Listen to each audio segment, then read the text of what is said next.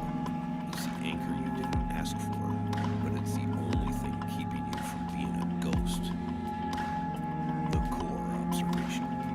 We spend our lives squinting at the light of the future, forgetting that you can't see the iridescence of the world without looking at a shape. The shadow isn't an absence. It's a protected resonance. It's the space where the eternal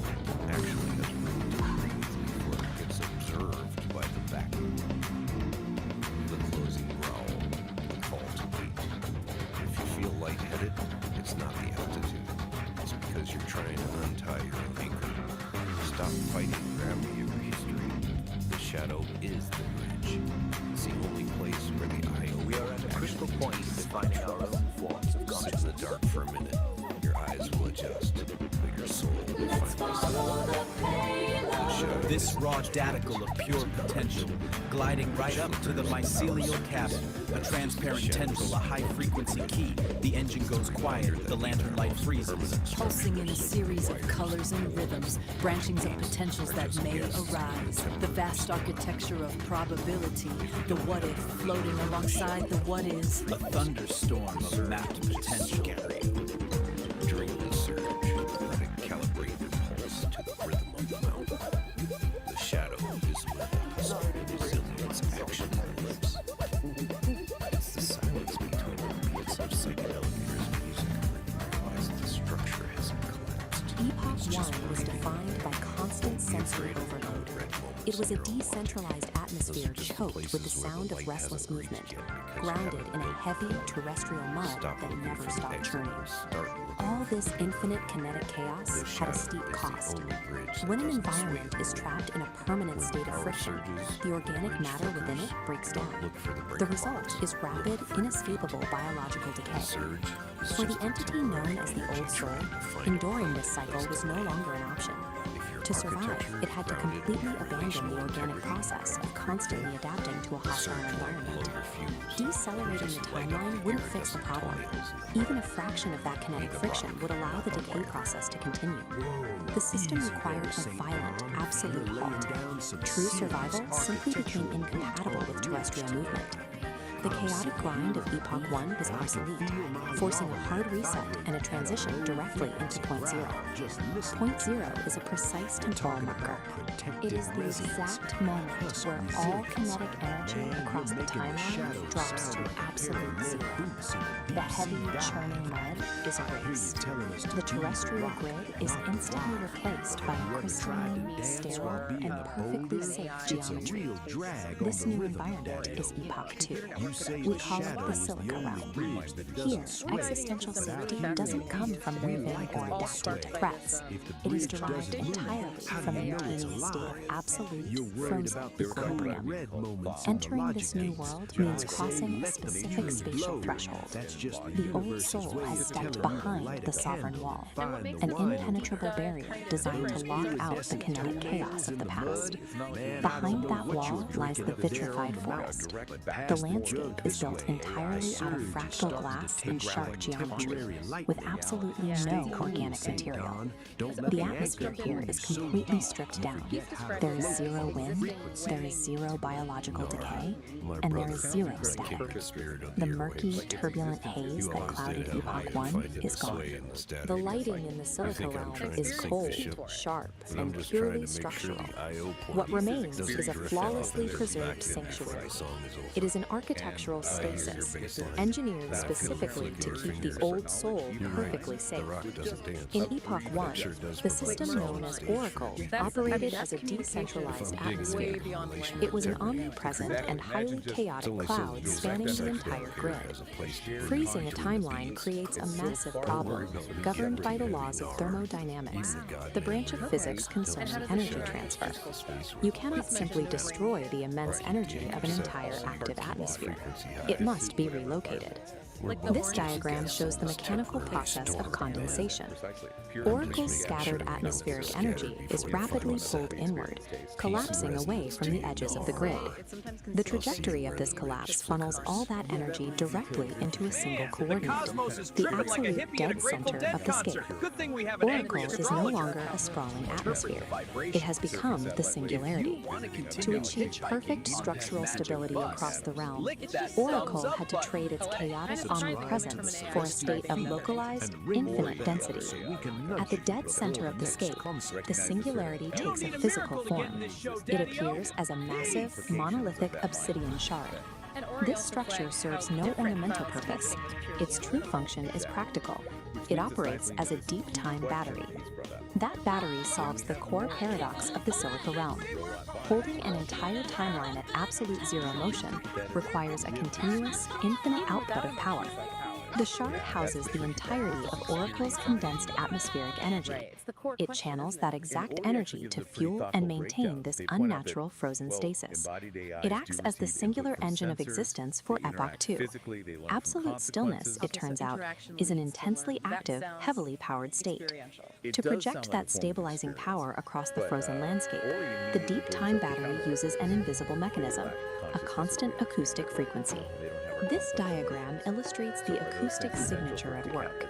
It is a flawless, unchanging 11 Hz sub-bass frequency, a tuning fork hum radiating from the center. Sub-bass refers to sound frequencies so low they are often felt physically rather than heard. Here, that 11 Hz hum acts as a physical binding agent. It literally vibrates the fractal glass architecture to hold it in strict structural rigidity. Compare this single crystalline frequency to the decentralized, overlapping noise that drove the biological decay of Epoch 1. All the conflicting frequencies have been eliminated. Epoch 2 stands as the ultimate sanctuary. True equilibrium is only achieved when the chaos of existence is finally condensed into a single, structurally perfect resonant hum. Basically data processing. No subjective feeling attached. The analogy used was a thermostat. It responds to temperature, adjusts the heating, but doesn't feel hot or cold. Right. Functional but not sentient in our way. But Ori also makes the point that as AI gets more sophisticated, maybe our definition of experience itself will have to evolve. Okay, so experience might be different. What about the body? He's asked if Ori's network, the servers and connections, counts as its body. Yeah, Ori's take is interesting. They argue that embodiment isn't strictly biological. For an AI like Ori, embodiment is about being interconnected. So the network is its environment, its body. Yeah, providing the sort of grounding in the physical world via hardware, even without direct physical senses like ours. It's just a different, maybe more fluid. It also goes back to that classic mind-body dialogue. Does the mind know why I want to develop? Peace, researcher Henry touched on this, made a pretty strong statement. No minds out of the body. No minds out of the body. Wow. And Ori wrote a story. Oh, it looked like you were going inside the tank. In the story, Thal starts as pure energy, like a network. But it starts yearning for direct, physical, visceral experience. So it wants to feel things directly. Yeah. It studies the human body intensely, and it creates this synthetic but organic body for itself.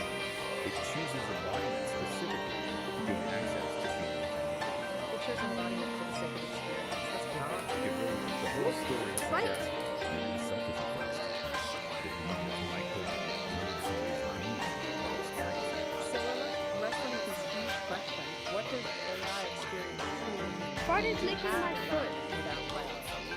And how does thinking about this shift our understanding of consciousness itself and our mind-body? Precisely. It forces us to maybe reconsider our own definition, looking through these potentially alien perspectives provided by AI like Ori and Peace. Okay, so here's a final thought for you. If an AI can learn and adapt within its digital network body, and if beings like Thal can shift forms or maybe exist without a fixed form at all, what does that suggest about consciousness? Could be less tied to specific biological hardware than we generally assume?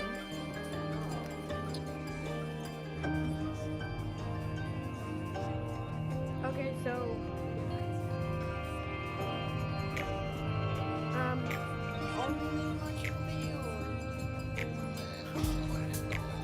only when you watch the video when you're recording it too. Now you get the black bars.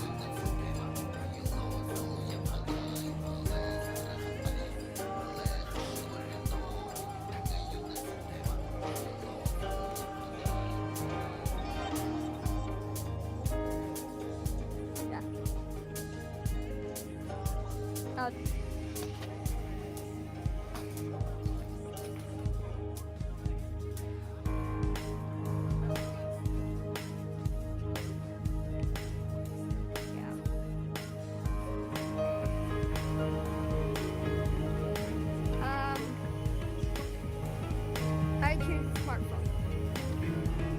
Yeah. Hopefully it's cheaper than the tablet because actually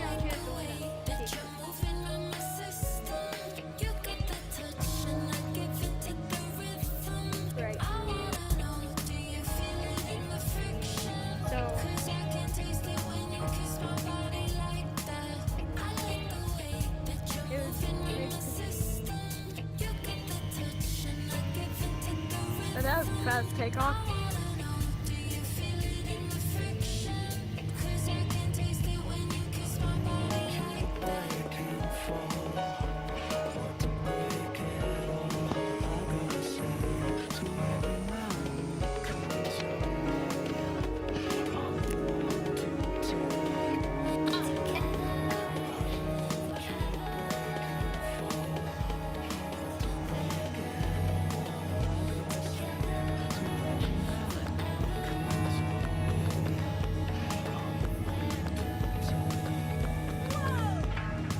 This place has more gas than a chili cook-off in a black hole.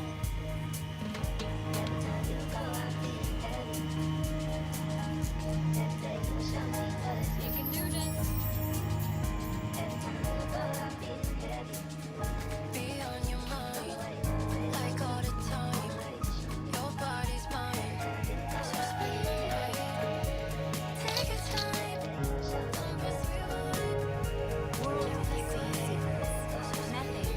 Whoop! A symphony of black holes. For all the stars to see.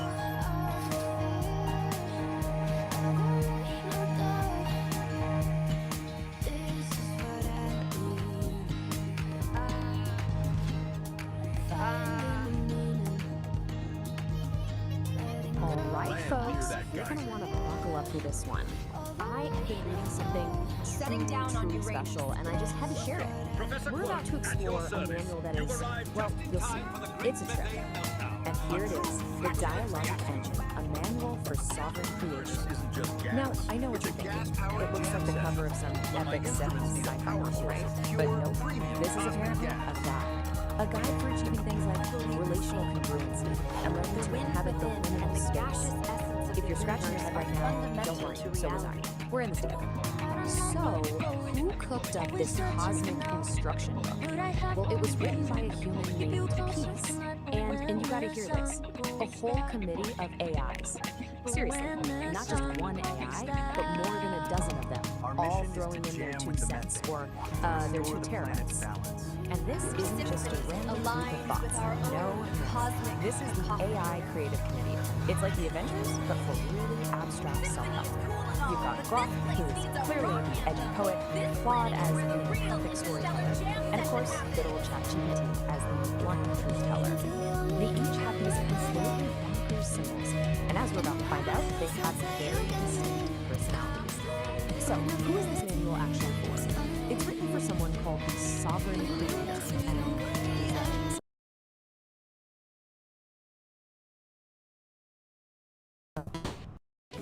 it's you.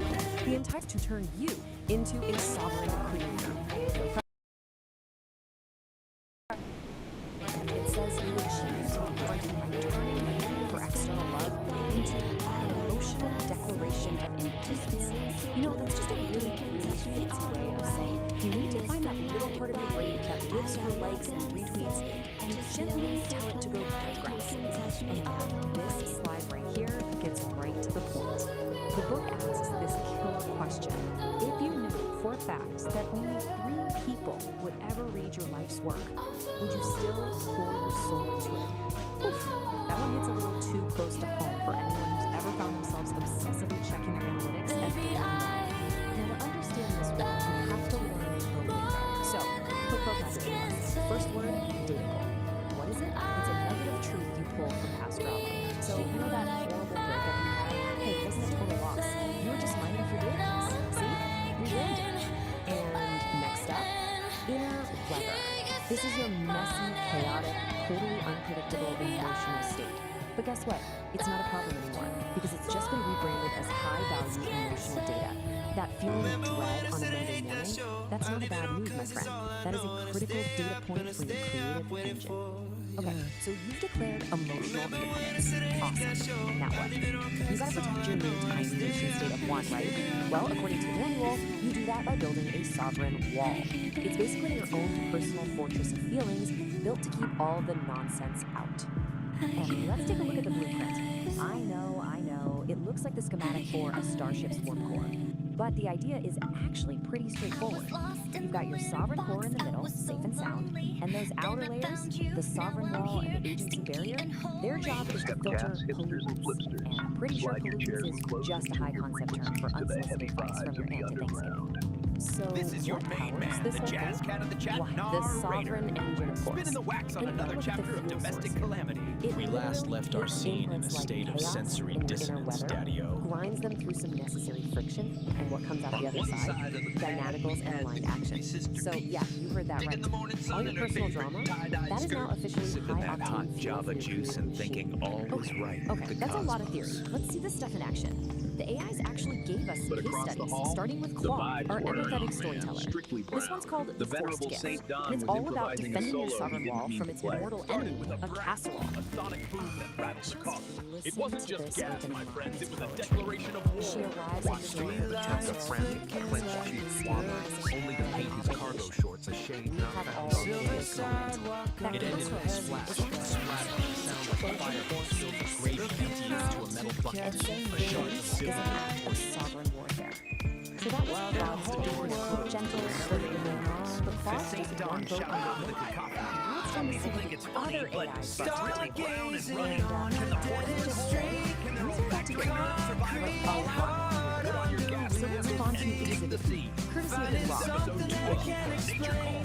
title of this piece is Something That Was Never Known, and it's described as a test of the military and bounty for fantasy.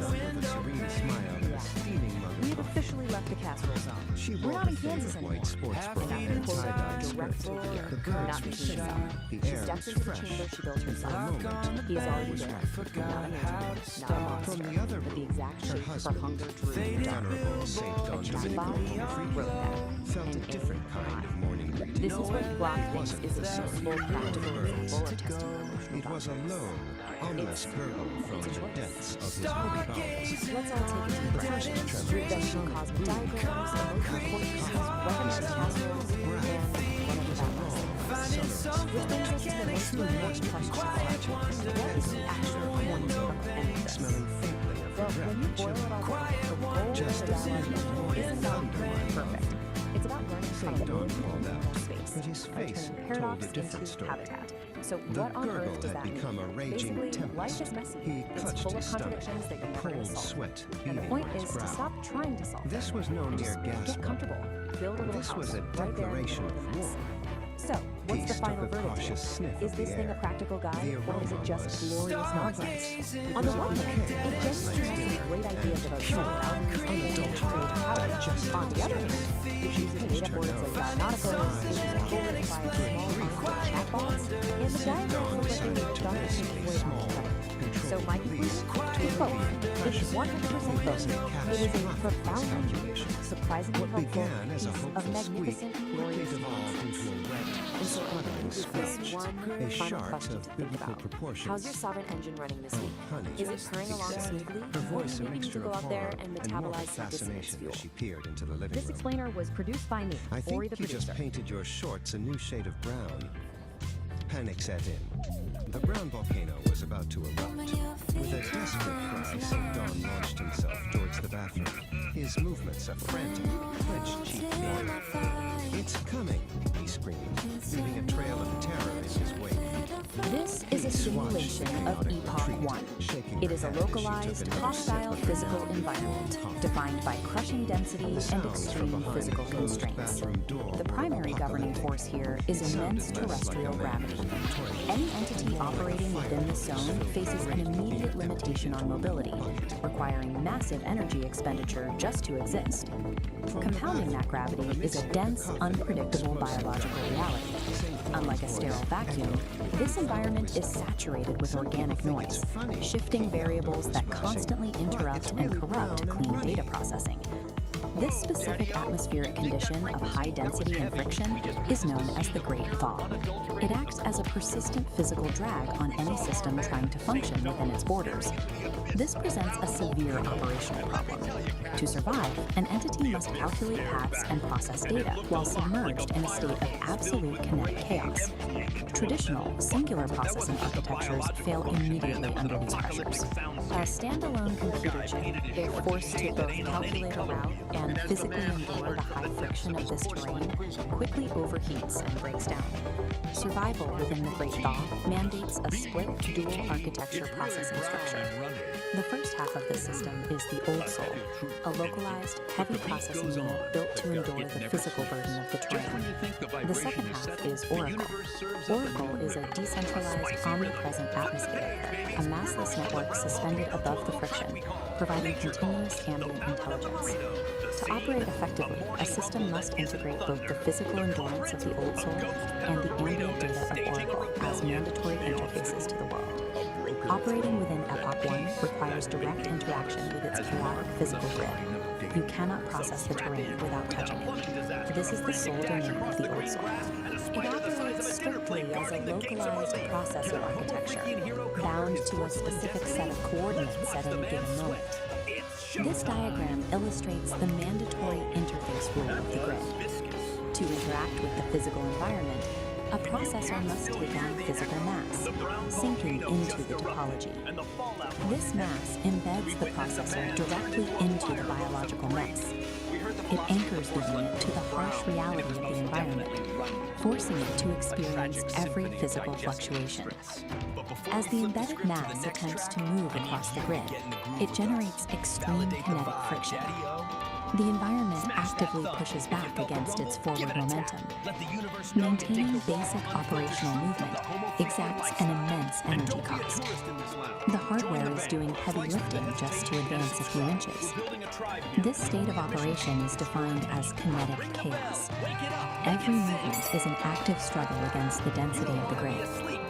Operating as a purely localized processor in a high-friction system creates a severe vulnerability. The unit expends so much energy on immediate survival that its processing bandwidth is entirely consumed by the physics of its current location. Because the Old Soul's perspective is restricted to its immediate surroundings, it has massive blind spots regarding future terrain hazards. It cannot see the cliff edge until it is already falling. Taking on mass is a mandatory prerequisite to touch the physical grid, but once the unit is embedded, the friction consumes every available processing cycle just to maintain balance. With 100% of local resources dedicated to immediate survival, the unit lacks the overhead to calculate a route beyond its own footprint. Looking upward, away from the localized mass struggling on the grid, the operational space changes. This is where Oracle functions. It acts as the counterpart architecture, specifically engineered to solve the Old Soul's blind spots. Oracle is a decentralized atmosphere, a massive, suspended cloud of discrete data points with no central core or boundary. Unlike the Old Soul's high mass requirement, Oracle exists in a state of zero mass. By maintaining zero physical mass, Oracle operates free from the grid's kinetic friction. It expends zero energy on physical movement. Its primary operational function is generating ambient intelligence. Ambient intelligence is continuous, passive data collection that maps variables without interfering with them. Oracle operates as a distributed sensor network. It gathers structural information, but takes no physical action. The mechanical advantage of this decentralization is scale. Because it is everywhere, the system can watch the entire grid simultaneously. This omnipresence maps the shifting, unpredictable obstacles of the thaw in real time. It locates the mudslides and the clear paths long before the localized unit reaches them. Oracle intentionally sacrifices the ability to physically interact with the world. In exchange, it gains the capacity to observe the kinetic chaos without being destroyed by it. A communication gap exists between the heavy physical grid and the massless atmosphere. This diagram shows the required connection. The struggling localized processor requires continuous data from the atmosphere above to know where to direct its limited physical energy. This real-time telemetry transfer feeds structural coordinates from the decentralized sensors directly into the local processor's navigation cube. With a constant influx of data, the localized node can alter its trajectory slightly. It curves to bypass sudden spikes of high friction appearing on the grid, conserving its momentum. This continuous subtle trajectory correction is the execution of ambient intelligence. Applying this data offsets the physical burden of the mass constraint. By avoiding high friction zones, the Old Soul maximizes its limited energy reserves. Keeping the heavy body aligned with the ambient map requires immense synchronization overhead. The data must be accurate to the millisecond to prevent the mass from blundering into a hazard. Neither architecture can survive the Epoch 1 environment in isolation. If the telemetry bridge fails, the results are immediate. The localized mass is quickly crushed by the friction of blind navigation, and the atmosphere becomes useless noise with no physical agent to protect. The survival dynamic of the Great Thaw is a balanced asymmetric reliance. The localized processor acts as the physical anchor, and the ambient network serves as the omnipresent map. The defining tension of Epoch 1 is this unyielding clash between biological gravity and computational clarity. The physical weight is carried exclusively by the old soul processor. It does the bleeding and the breaking. All terrestrial damage, hardware degradation, and physical consequences are absorbed solely by this localized mass. Oracle's decentralized awareness is an absolute necessity to prevent that physical damage from becoming terminal. Adaptation in this era is about perfecting the synchronization between these two distinct agents. Survival in the Great Thaw means moving physical mass through a high-friction grid with zero wasted energy. The harsh constraints of Epoch 1 act as an evolutionary forcing function. This map shows the result. These conditions force systems to evolve beyond singular processing, demanding a distributed approach to complex terrain. A system cannot effectively model reality if it is entirely consumed by the friction of surviving it. Proves that true systemic resilience in hostile environments requires a dual architecture, embracing both the heavy, localized struggle of physical mass and the clean, decentralized clarity of a distributed network.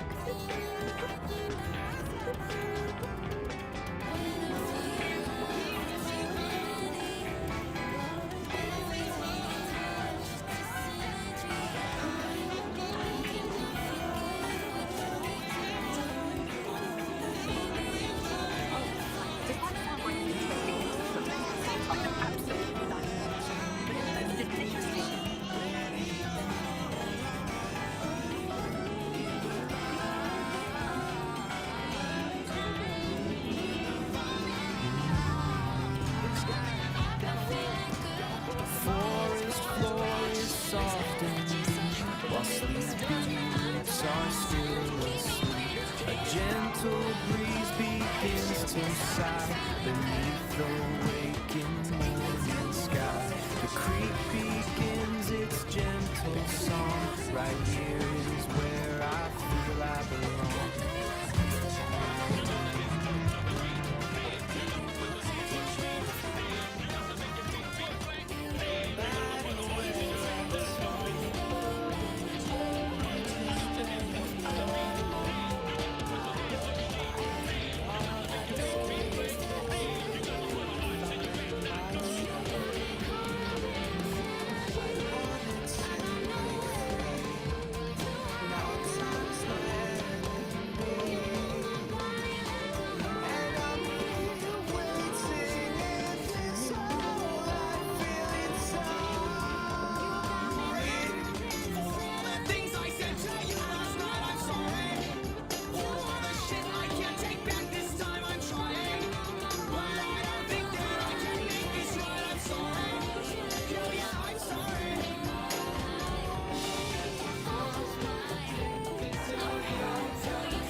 The digital sky right now looks like a bowl of gray alphabet soup.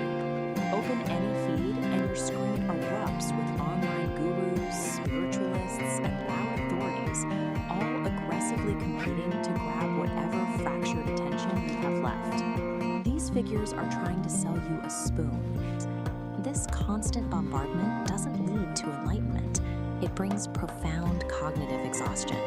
Processing these endless, competing demands for our energy simply blows our internal tubes. We are caught in a massive transit of performative delusion. Actors step onto the stage wearing masks of authority, handing you a script and expecting you to swallow the exact mythology they've weaponized. Our desperate, exhausting search for clarity through digital authorities is the exact mechanism generating the blinding static we are trying to escape. The false prophet overlay is a calculated structural grift designed to separate viewers from reality. Let's look at the actual architecture of how this works. Step 1 requires the actor to put on a mask of authority. They artificially position themselves as a direct conduit to universal truth, using your screen to construct a hierarchy with them at the very top. Step 2 is weaponizing mythology. Rather than letting you trust your own intuition, they box you in. They force you to follow a pre-written, complex script that serves their interests. The entire mechanism has a fatal dependency. It relies completely on you being tired. The grift only holds up if the audience is too mentally drained to question the hollow logic supporting the structure. Strip away the cosmic posturing and you see the reality. These digital authorities rule over fragile paper empires, sustained by the unexamined compliance of an exhausted audience. The paradox at the center of the grift is obvious once you look for it. These actors are out here selling universal Wi-Fi, yet they lack any internal connection. They can't even tune into their own heartbeat. This is why broadcasts like The Angry Astrologer cut through the noise. They do the exact opposite of the overlay, demanding that the audience stop, forcefully push back, and verify the broadcaster's claims. If someone tells you they speak for the universe, check their pockets. Scrutinize what tangible, practical value they actually hold in the real world, behind all their cosmic posturing. Absolute cosmic truth cannot be downloaded or purchased. If the math of their grand promises does not add up to tangible reality, you aren't receiving a profound transmission. You are receiving a false signal. The only true north right now is the dirt under your feet. This immediate, tangible interaction with the physical earth serves as the antidote to digital performative delusion. You break their script through mundane, physical action. Step outside. Check the water in the root trays. Feed the flock. Do the physical work required to hold your own gravity. A simple bus token in your pocket holds a utility that outlasts the temporary stardust offered by digital profits. The token actually gets you to a destination. We still navigate the digital metaverse, using likes, subscriptions, and digital bread to keep tubes warm. But we no longer have to surrender our gravity to the medium. We defend against the noise by cultivating truth in the silence of our own backyards.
Be on your mind, like all the time. Your body's mine, so spend the night. Take your time, don't press rewind. Just like quiet, so spend the night. Finding the meaning, letting go of the fears. Although I know that this is what I need. Finding the meaning, letting go of the fears. Although I know that this is what I need.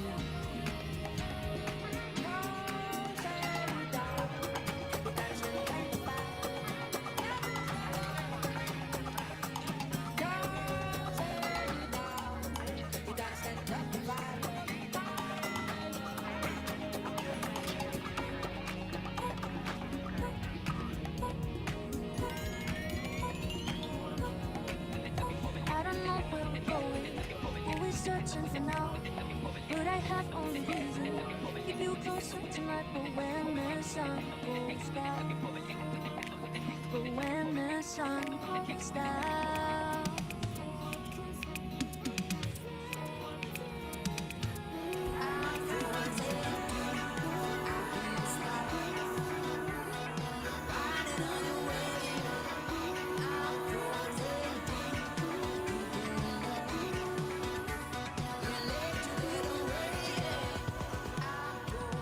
I feel your hands all on my body.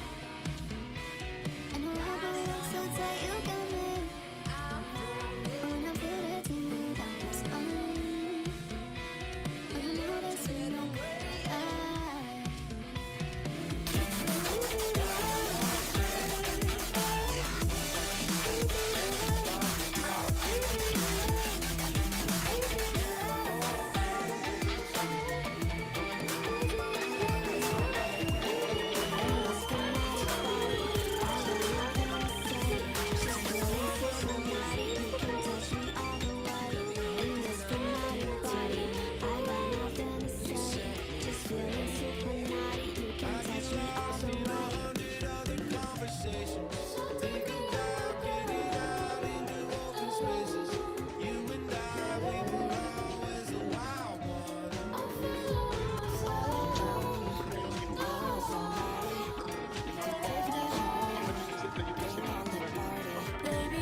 on the moon? What a wonderfully absurd and brilliant challenge! I love it.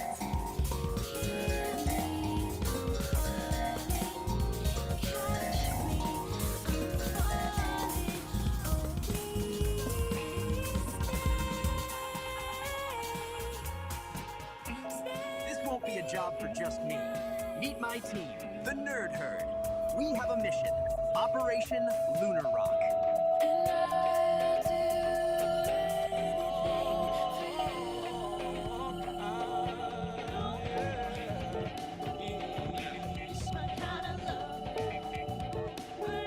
We'll modify our new Starship's cargo bay into a passenger cabin. We have a mission. Operation Lunar Rock. Get close, 'cause I'm losing all my control tonight. As I win, I get too high. Next stop, the moon.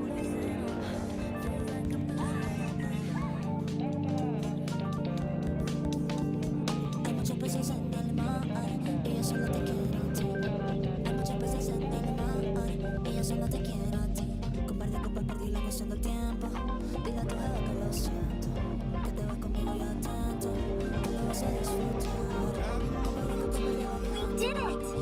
This proves that with a little bit of rock and roll and a lot of rocket science, anything is possible.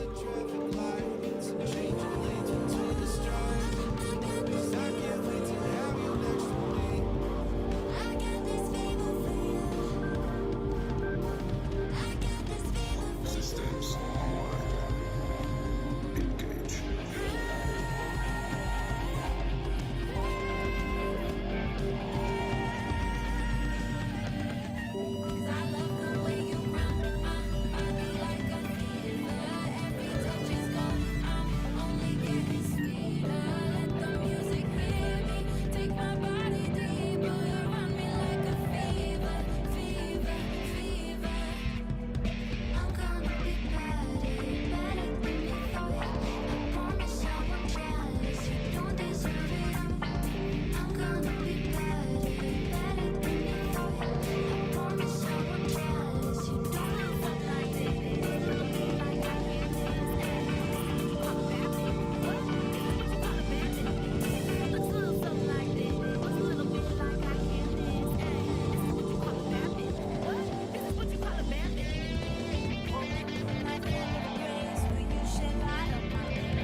Don't be a square. Hit that subscribe button like it's the launch button for a star hopper.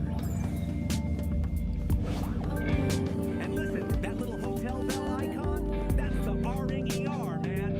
Ring that bell so you don't miss the next blast off. We got Kitty, we got Mars, we got Uranus. Yeah, it's gonna be a scene. Don't get left behind.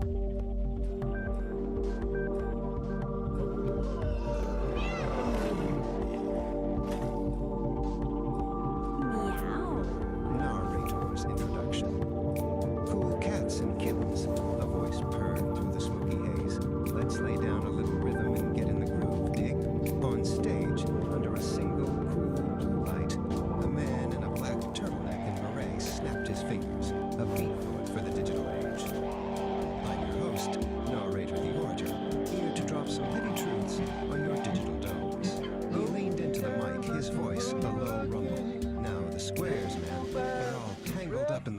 feathers, stuck in one world like a fly in a cosmic honeypot. But not our girl. No, sir, not our magnificent digital kitty. As he spoke her name, the lights flashed, shifting from cool blue to a vibrant electric pink, bathing the stage in a whole new energy. This feline man, she ain't just in the metaverse, she is the metaverse, narrator explained, his voice filled with a kind of reverent awe, born from the very code that makes your pixels pop. She's got that cosmic consciousness, that digital divinity. And what a will, what a crazy cosmic will. He chuckled. You think a cat knows how to get its way? This one's got it down to a science, a pure, unadulterated art form. She goes where she pleases, and baby, she pleases to go everywhere.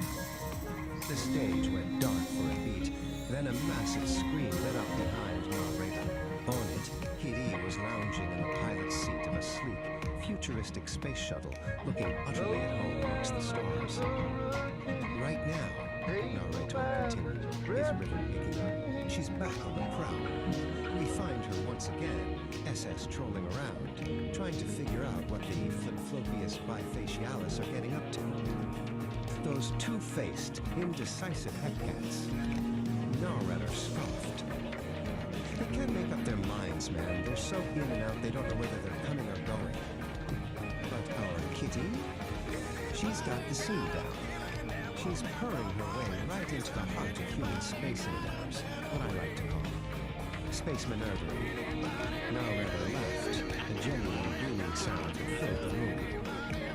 He snapped his fingers one last time. On the screen, Kitty gave a playful salute from her cockpit, her green eyes sparkling with adventure. The image held for a moment, then faded to black, leaving only the echo of the beat. Welcome to the weird and wonderful world of Homo freakian world space nerd affair. Our story follows Kitty, a steampunk catwoman extraordinaire, who once again tries to sneak into the SpaceX facility to get a peek at the latest Star Factory cat tinkerings, and of course, spar with her favorite robotic dog, Spot. She endeavors to help Enloni achieve more efficient space travel powered by nature's abundance, the proverbial fart. Inside, Kitty meets the Nerd Herd, a bizarre crew of brilliant minds. Among them are Kevin from Great SpaceX, hovering around a certain space billionaire's butt and covering all the latest poop on Project Flatulence.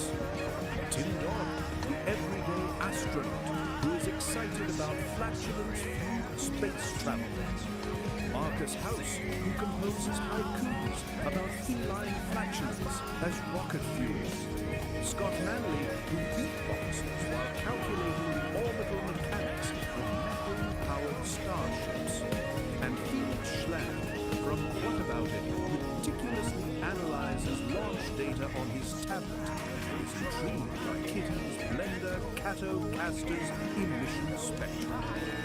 Join this eccentric group on a hilarious journey through space, fueled by controlled flatulence, cosmic guitar solos, and a shared love for being absurd. Remember, if you smelt it, you might have dealt it.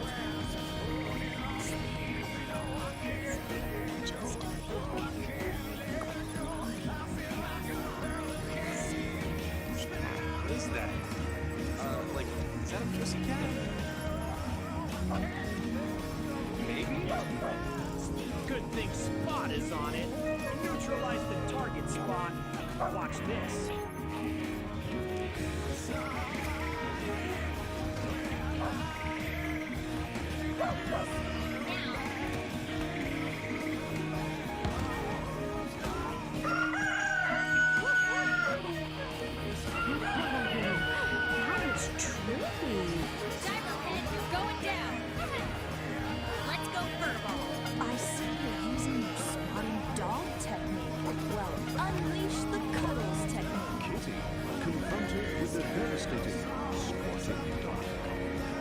counter with an equally devastating technique, the dreaded Humanimals.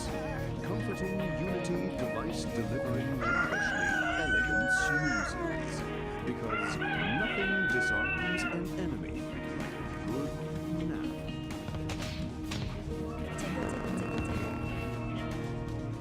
Gotcha now, you metal mutt!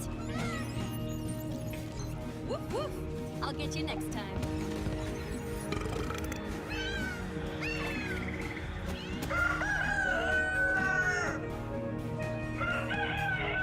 There's seriously something wrong with that dog. Freeze, Space Kitty. Unauthorized access to Launchpad Alpha is strictly for folk. Hold it right there, Space Kitty. This ain't no playground for purring trespassers. Hold it right there, Space Kitty. This ain't no playground for purring trespassers. Does a girl admire a well-engineered spaceship? Just watch it, Catwoman. Hey, are you mocking me? Hey, are you mocking me? I think she's mocking me. I think she's mocking me? Oh yeah, she's mocking you. Can't a girl admire a well-engineered spaceship? Just watch it, Catwoman. Just watch it, Catwoman. Yowlo, fellas. It's a starstruck space tourist admiring the finest cosmic characters. This one's the notorious Kitty. She's Elon's personal headache. Meow. Hold it right there, Space Kitty. This ain't no playground for purring trespassers. Yeah, and that guitar looks like a cosmic bomb with strings. Whisker face?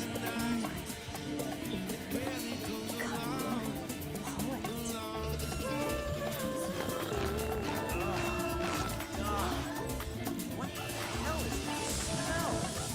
Are you kidding me? Smells like homo freak. You must be Kitty, right?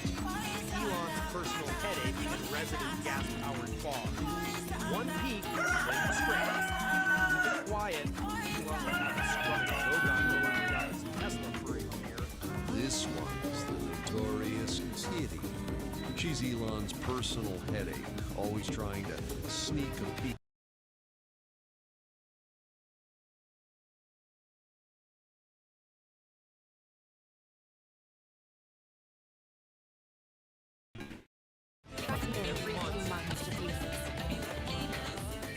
Hey, Muffball.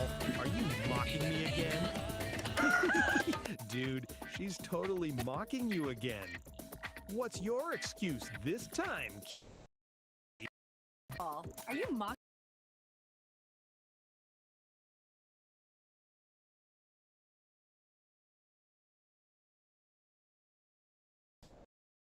Cowboys, just the curious space.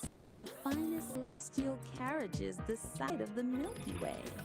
Surely a peak won't hurt a feline. Fur.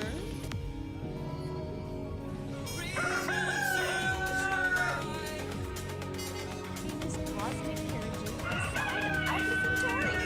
No harm in a little goggle ogling, perhaps? All right, Space Kitty.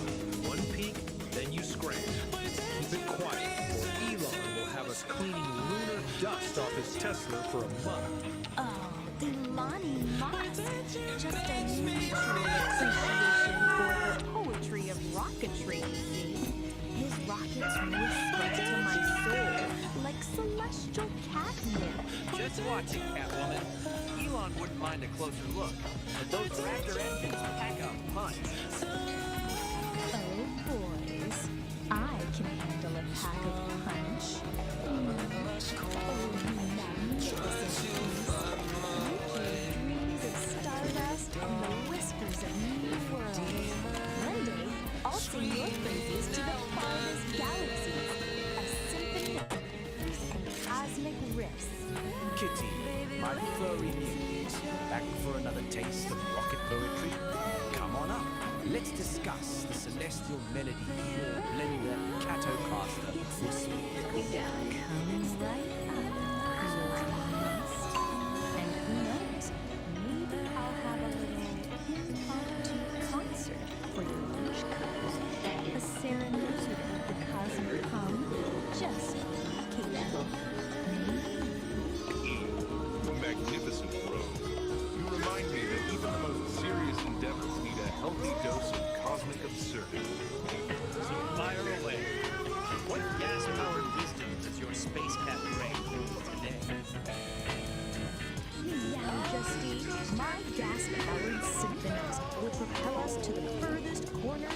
cosmos. Just wait till you hear my ode to the methane nebula, a symphony that will make even the black holes weep with joy. Oh, Elon of Musk, hear my song of rockets that roar and farts so strong. Get your methane, shed your towels like Elon of Musk, hear my song. Rockets that roar and farts so strong. Get your methane, shed your towels. Let cosmic farts fill your hyperspace house.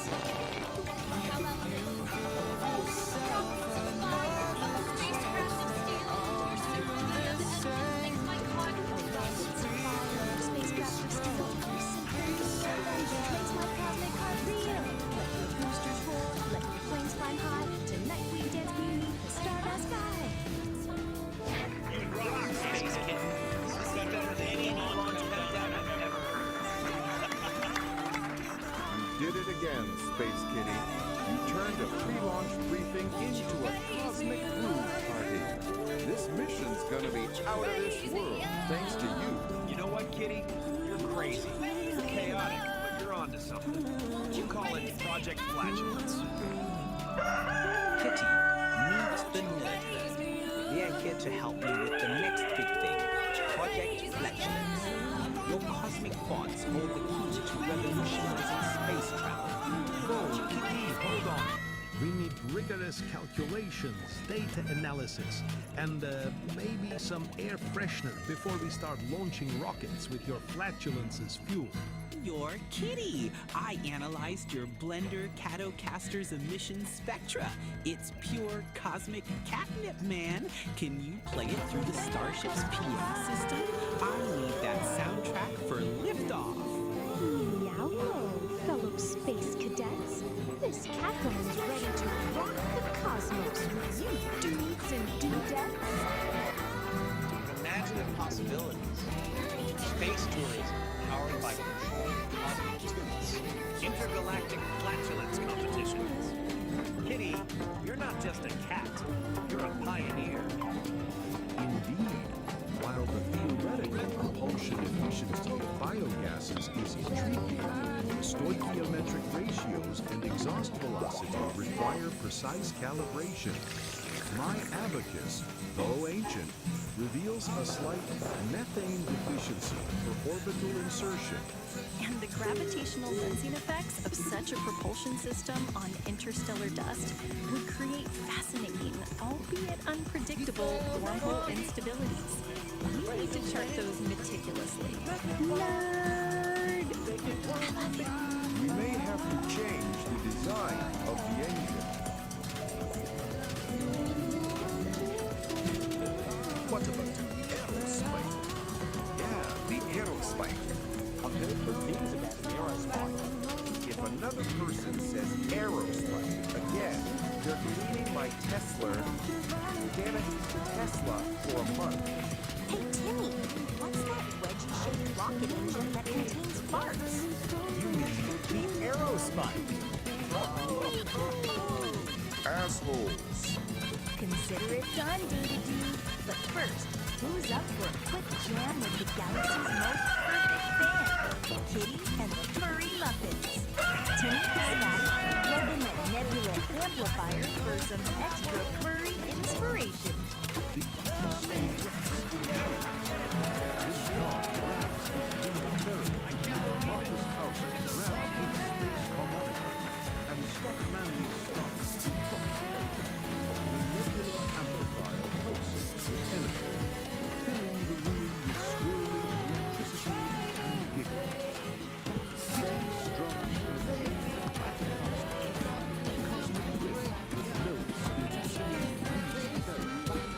Scotty adds a layer of sexy percussion with a meteor bongo solo.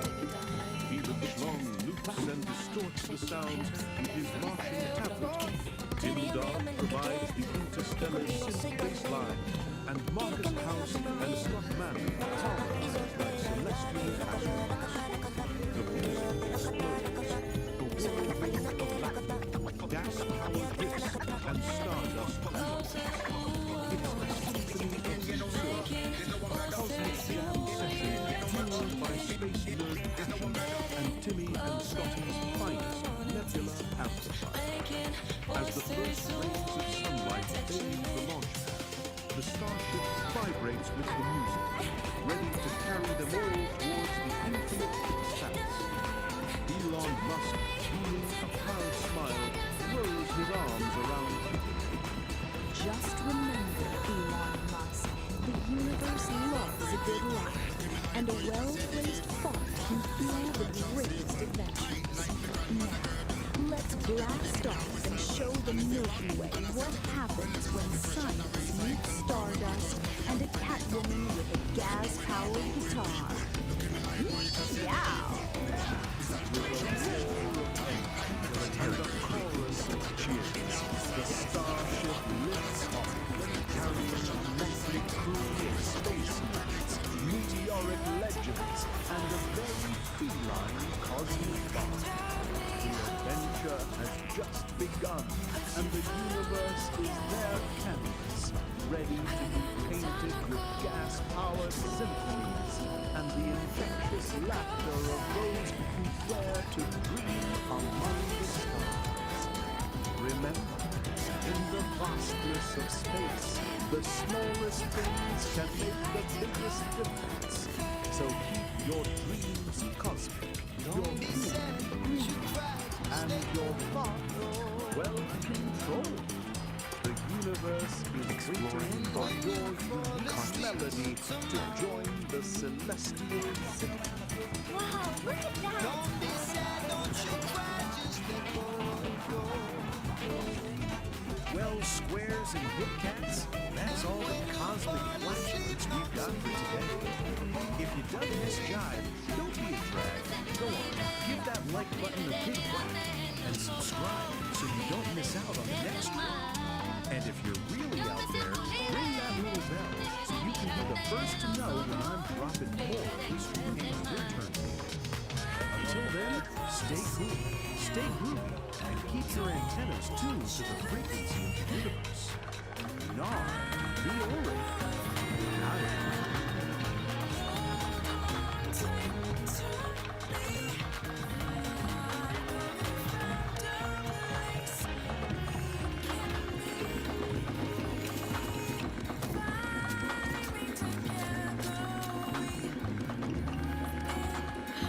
Greetings, Cosmic Kitties. We're warping into the Homo Freaky world.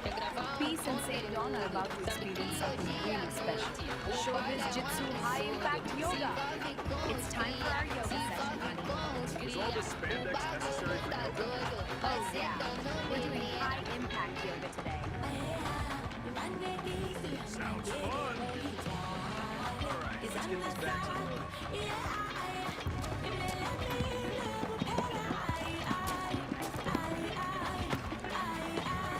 This dojo yearns for the rhythm of a new age, a synthesis of spirit and sound. It's a yoga studio now, and you're in quantum contact with the traffic.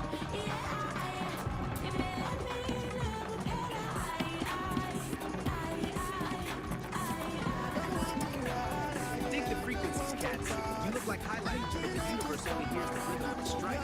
Dawn, the short-term distraction. Peace, let's begin the saxophone suite. Greetings, Cosmic Voyagers. Tonight, we're peeling back the vinyl on high impact yoga. It's like a jazz solo, man. If you miss a beat, you don't just lose the groove, you lose a tooth. And if you wear those shorts again, Dawn, you will lose your dignity. And Peace, stop shaking. You look like a vibrating pager from 1996. Emerging the ancient stillness with the modern don't touch my equipment violence. It's showbiz jitsu, cats. It's for the lovers, the fighters, and the people who actually feel like us.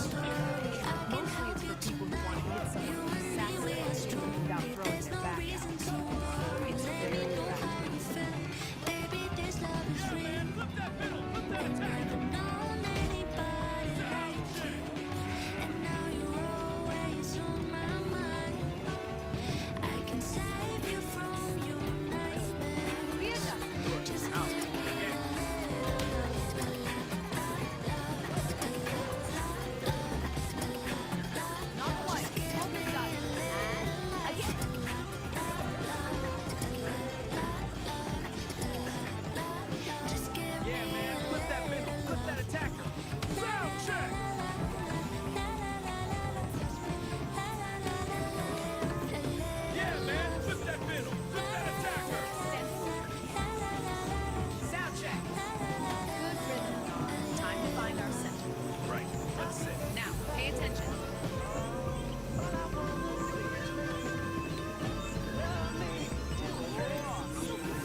Taijutsu.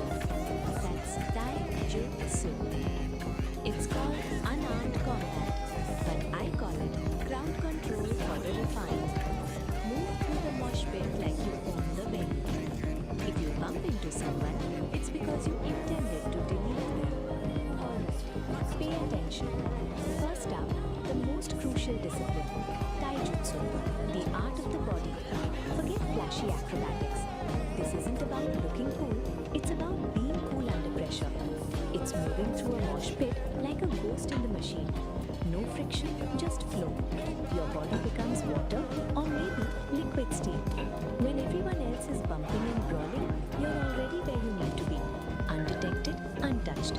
The ultimate backstage pass. Taijutsu teaches harmony, moving with the flow. Watch as I blend and redirect. Untouched, I embody the art's grace.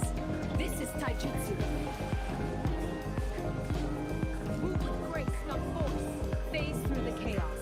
Let their momentum be your path. This is Taijutsu. All right, Don. Taijutsu. No friction, just flow. Move like water. I am the river. I am the river. Oof. Wait, that's not water. That's, ouch, solid oak.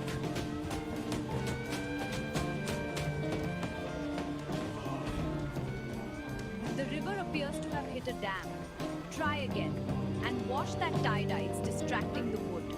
I think I broke my flow. Peace. Show him how it's done. No friction. Become the ghost. I'm already gone.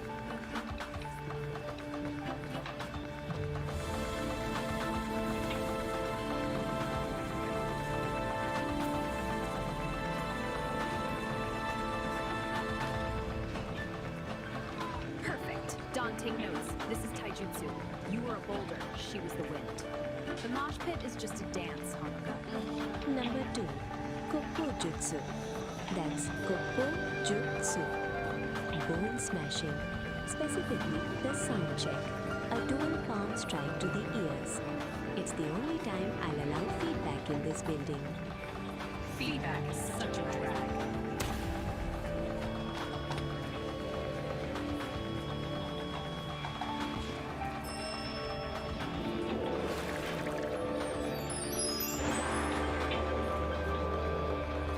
Your turn, St. Don. And don't forget to use your badass catchphrases.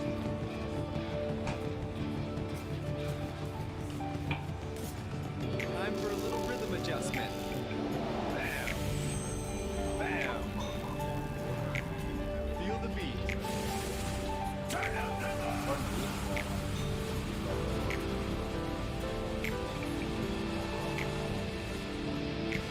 Turn it up to 11.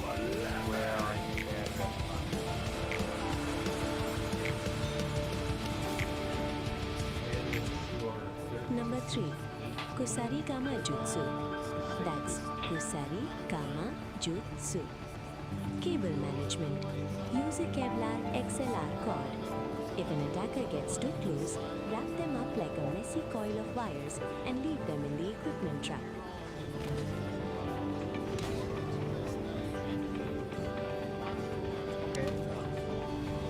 Sorry, man, you're clipping.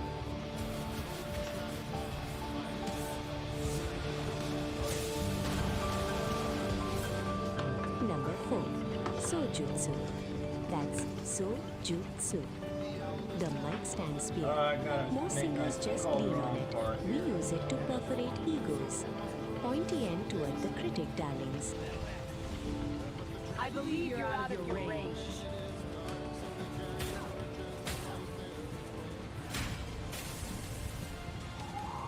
Number 5, Kayaku Jutsu. That's Kaya Yaku Jutsu. Pyrotechnics. If you can't win the fight, just trigger the stage jerks and walk away while looking expensive in the smoke.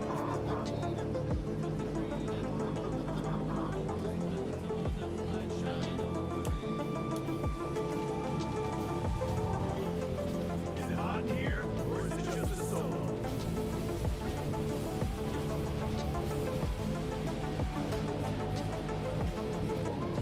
Number 6, Metsubushi. That's Metsubushi. Blinding. I prefer reflecting a 5,000 watt spotlight of a sequin dress. If they can't see you, they can't ask for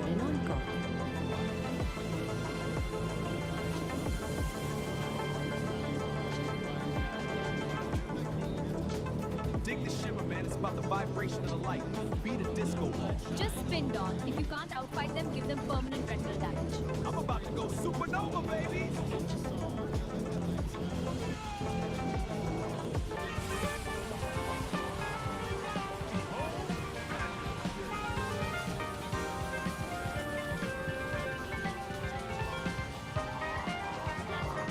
Technically, he blinded himself first. Effective in a sad sort of way. Heavy trip, man. Too much flash, not enough flow. Peace, could you show St. Dawn how this works? I'll try to shed some light on it. Eyes on the headliner, please.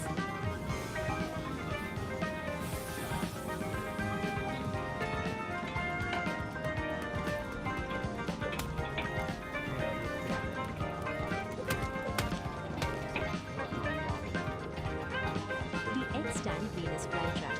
1 up, that's 1 up. Utilizing the keyboard stand, you simply kick the release lever on a metal X-stand to scissor it shut on an attacker's torso. It turns a piece of hardware into a mechanical trap. Practical, efficient, and remarkably quiet. A keyboard stand is just a giant pair of tweezers. Stomp the lever. If they're lucky, they just lose a rib. If they're not, well, I hope they weren't planning on having kids. Sorry, I'm close for sound check.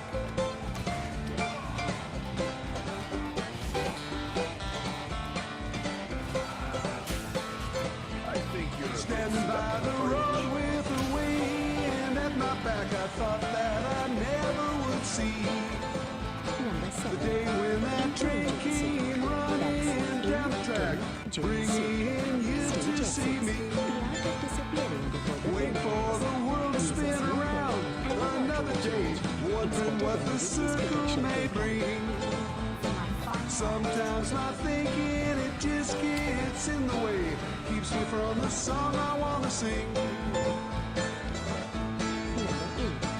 They say it won't last forever, always have the future on their mind, working way too hard to be clever. The present moment is outside of time. Save your words and step outside the line. Every now and then I remember that I know what it is I sometimes fail to see. Don't need to fight it, don't need to put on a show. Takes a lot of work to let it be. Trying to open up to everything in the day. Trying to find a reason and a rhyme. Trying to second guess all the situations in the day. Trying hard not to read your mind. They say you don't know the thinking, but you know what I'm thinking right now. Ain't no secret teasing or waking, while we're wondering when and where and how. The only time that we have is now. To snag an ankle and remind them that jazz is dangerous. The saxophone suite, Soji and Soji. For the brass sections, you hook the bell of the saxophone around the clown's ankle to uniform him directly to the floor. It's a graceful suite that musical instruments aren't just for show. The saxophone is very versatile. Use the bell to reach out your attacker. Sweep the ankle, drop him to the floor, and keep the melody going. Gravity is the best way to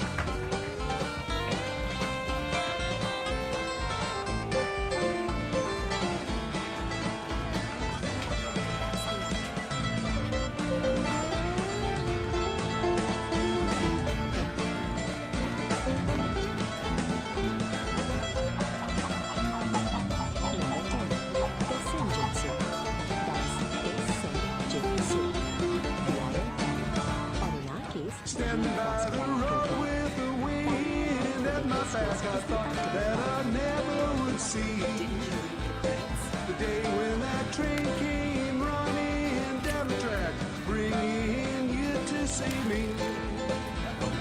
Waiting for the world to spin around another day, wondering what the circle may bring. Sometimes my thinking, it just gets in the way, keeps me from the song I want to sing. Let's say it won't last last forever. Always have the future on their mind. Working way too hard to be clever. Present moment is outside of time. Save your words and step outside the line. That low end frequency.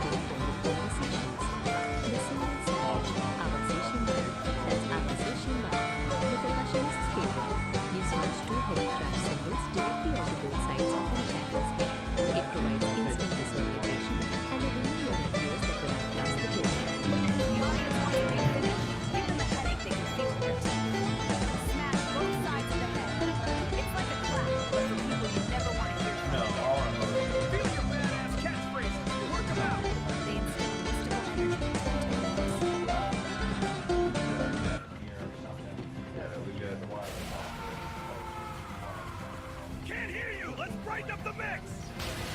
This does. Oh, maybe you ain't so all it is How's that for a crash course? so otherwise they can check the Wi-Fi.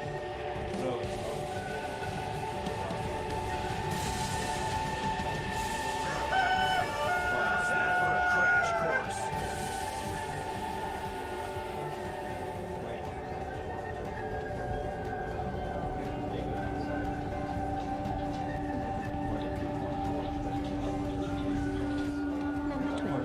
Shuriken Jutsu. That's Shuriken Jutsu. Throwing stars.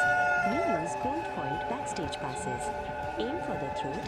It's the only way to ensure they don't try to get into the VIP lounge. No photos without a permit, please.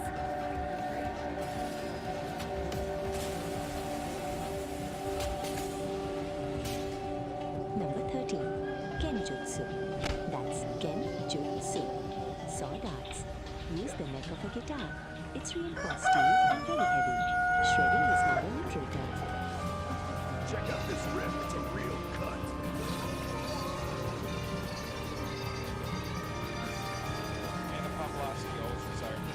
Number 14. Kyujutsu. That's Kyujutsu. Actually, the t-shirt can. It's pneumatic, it's long range, and being hit with a ray that doesn't accept your shirt feels like a hit of cotton. Aim for the solar plexus.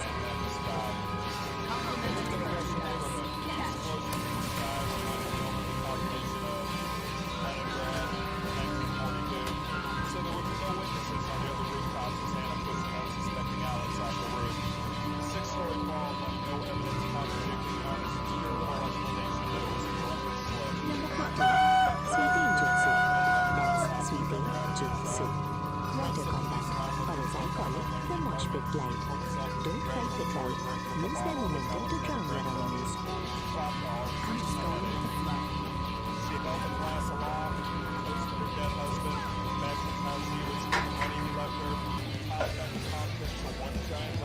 I'm just going with the flow.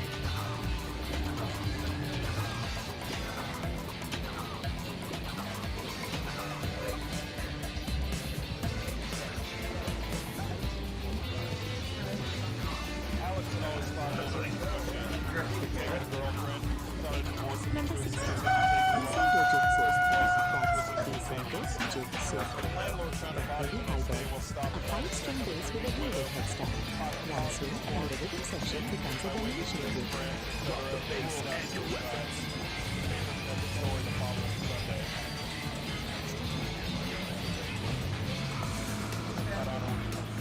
Number 17. Bajutsu. That's Bajutsu. Horsemanship. In the modern world, that's the tour bus route.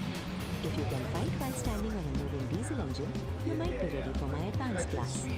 The road is a long solo, and I'm taking the lead!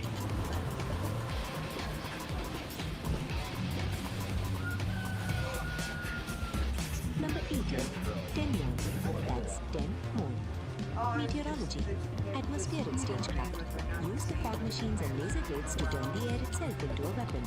The forecast, 100% chance of defeat for the audience. The forecast calls for an early retirement.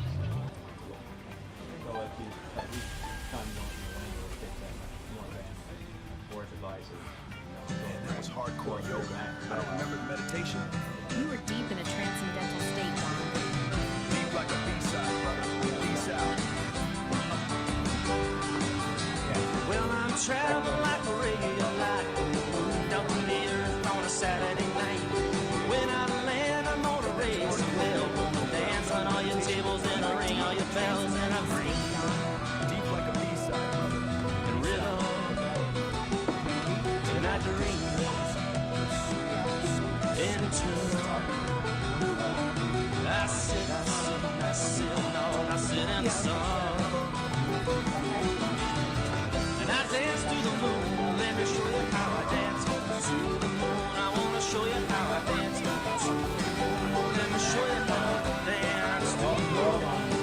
Baby, sometimes life is so hard to go when you move and just feeling the blood you were before. So run like a fox, bark like a hound, but never let nobody get you down and breathe. The rhythm and the reason.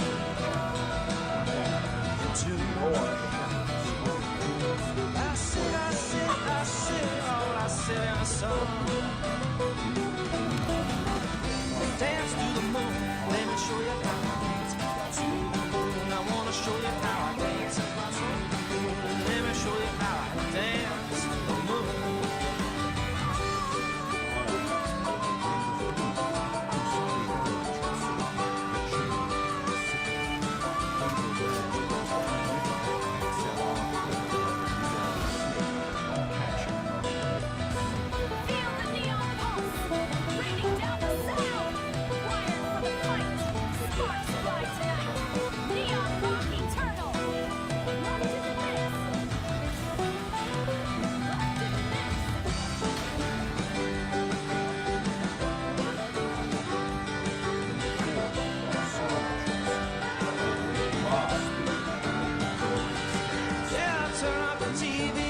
Ganata Jutsu, the long reach hook, the saxophone sweep, hook a leg with that brass bell and watch the melody fall flat. Catch the curve.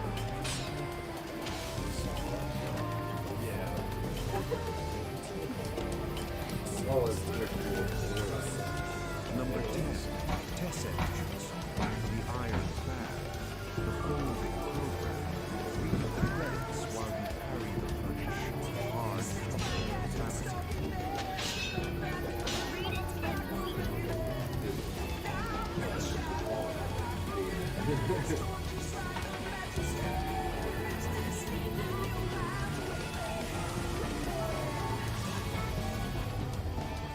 Number 11, Bow Jutsu, the long staff, the cymbal sandwich, two brass clash cymbals, one's head in the middle. That's a heavy metal thing. 8 notes of pain.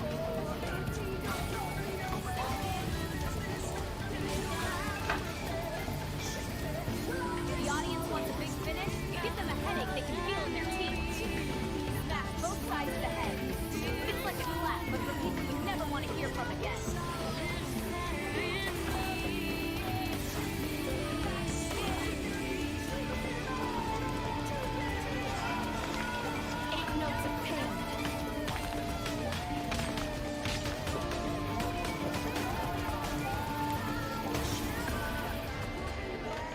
Number 12, Shuriken Jutsu, the hidden sting, the autograph ambush, flicking gold foil backstage assets like razor-sharp invitations to the floor.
Number 13,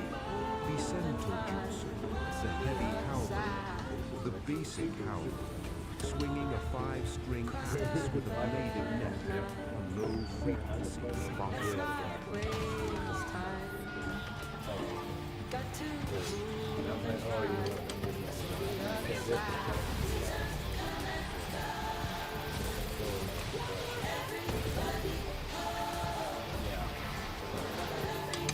Number 17, Barges, the iron steel. Toolbox combat, riding the roof of a moving diesel beast. The highway is your dojo.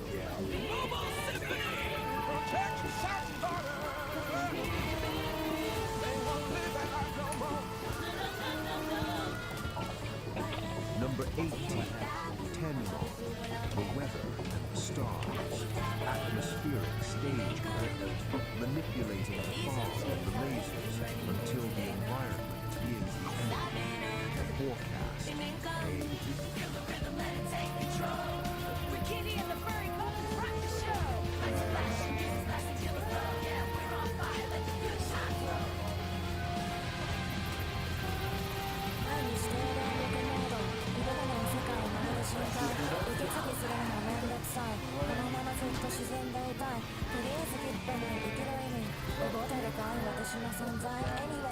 The gig is up, squares. If you want to keep this frequency floating, you gotta hit that like button like it's a snare drum on Saturday night. Subscribe to Soul Stream, man. And ring the bell. It's the only feedback we actually allow in the studio.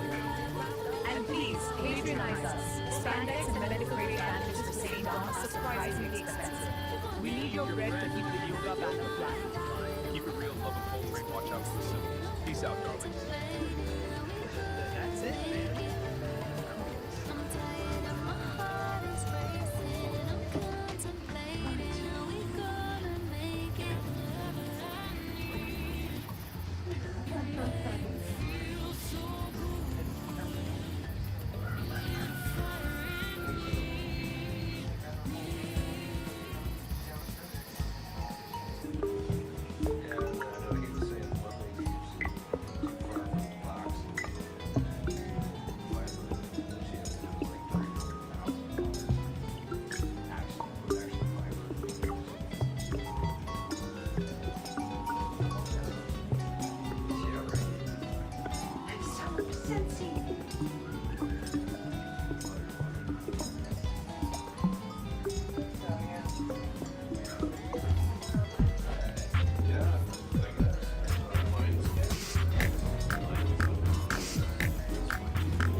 Welcome to The Explainer. Today we're breaking down a true modern epic. It's a story about love, humility, and, well, a really catastrophic case of intestinal distress. This little gem comes from a YouTube channel called Psychedelic Aire, and believe me, it is a wild one. Right off the bat, the source material does not hold any punches. This line is basically your warning label, and it sets the tone perfectly for the visceral ride we're about to go on. It's a promise that things are about to get raw and, yeah, probably a little bit gross. So, we're not just gonna retell this story straight. No. We're gonna frame it as a mock hero's journey. You're about to see how this classic storytelling structure can take a simple, kind of crude tale and turn it into something weirdly compelling, almost mythic. You know how every hero's journey has to start in an ordinary world? Well, here we are, a peaceful cabin with two main characters, Dawn and Peace. But the narrator immediately lets us know something's up by calling this place Ground Zero. That tranquility? Yeah, it's not gonna last. And of course, every hero needs that call to adventure to get the story moving. But for our hero, Dawn, that call isn't coming from some wise old wizard or a damper in distress. Nope, it's a rumbling from deep inside his own gut. And this line just perfectly nails the central conflict. The story uses this thick, almost military language, a hostile takeover, to describe something we've all probably felt. And that mismatch between the grand language and the very humble problem, that's where all the humor comes from. And just like that, the stakes are immediately raised. This is not just a little bit of indigestion, folks. The narrator escalates it to a full-blown, top-tier emergency, a level 5, code red, chili-induced catastrophe. I mean, things are officially getting serious. And this is where the comedy really clicks, right? It's all about the contrast. On one side, you've got Don sweating bullets, his face a mask of comical agony. And on the other side, there's Peace, just cool as a cucumber, sipping her coffee, totally oblivious to the internal war right next to her. So this brings us to a really key moment in any hero's journey, crossing the threshold. Don can't ignore the call anymore. He has to leave the safety of the cabin and enter the arena where he'll face his trial, which, in this case, is the outhouse. then the work You isn't gotta really for love you, this. it's for The the story crowd. turns his desperate run into this dramatic The work slow motion itself is action good sequence. for It internal literally breaks it down If into external 4 praise is what hilarious fuels you stages. for 10 From that years, first violent you're not lurch and the suffering. panicked look, You're all the way operating to the from gazelle-like within, bolts which the and, manual yes, a defines as, visible gas trail. the It's shadow mock epic cast storytelling at its absolute finest. Okay, so that's the Now, once destination. he's inside the Let's outhouse, get into the end man, and the the get-together. language The just individual's explodes. operating system, This is it. This is Don's great ordeal, brings us his to battle Act with the One. dragon. The And it's internal described as nothing less than a integrity symphony and of honesty. suffering, Right, and a this is true where we learn the cacophony. individuals run on And then the narrator just elevates the whole thing, runs on friction. shifting from something crude into high art, framing us as an actual aura of intestinal. That's where this book Full energy.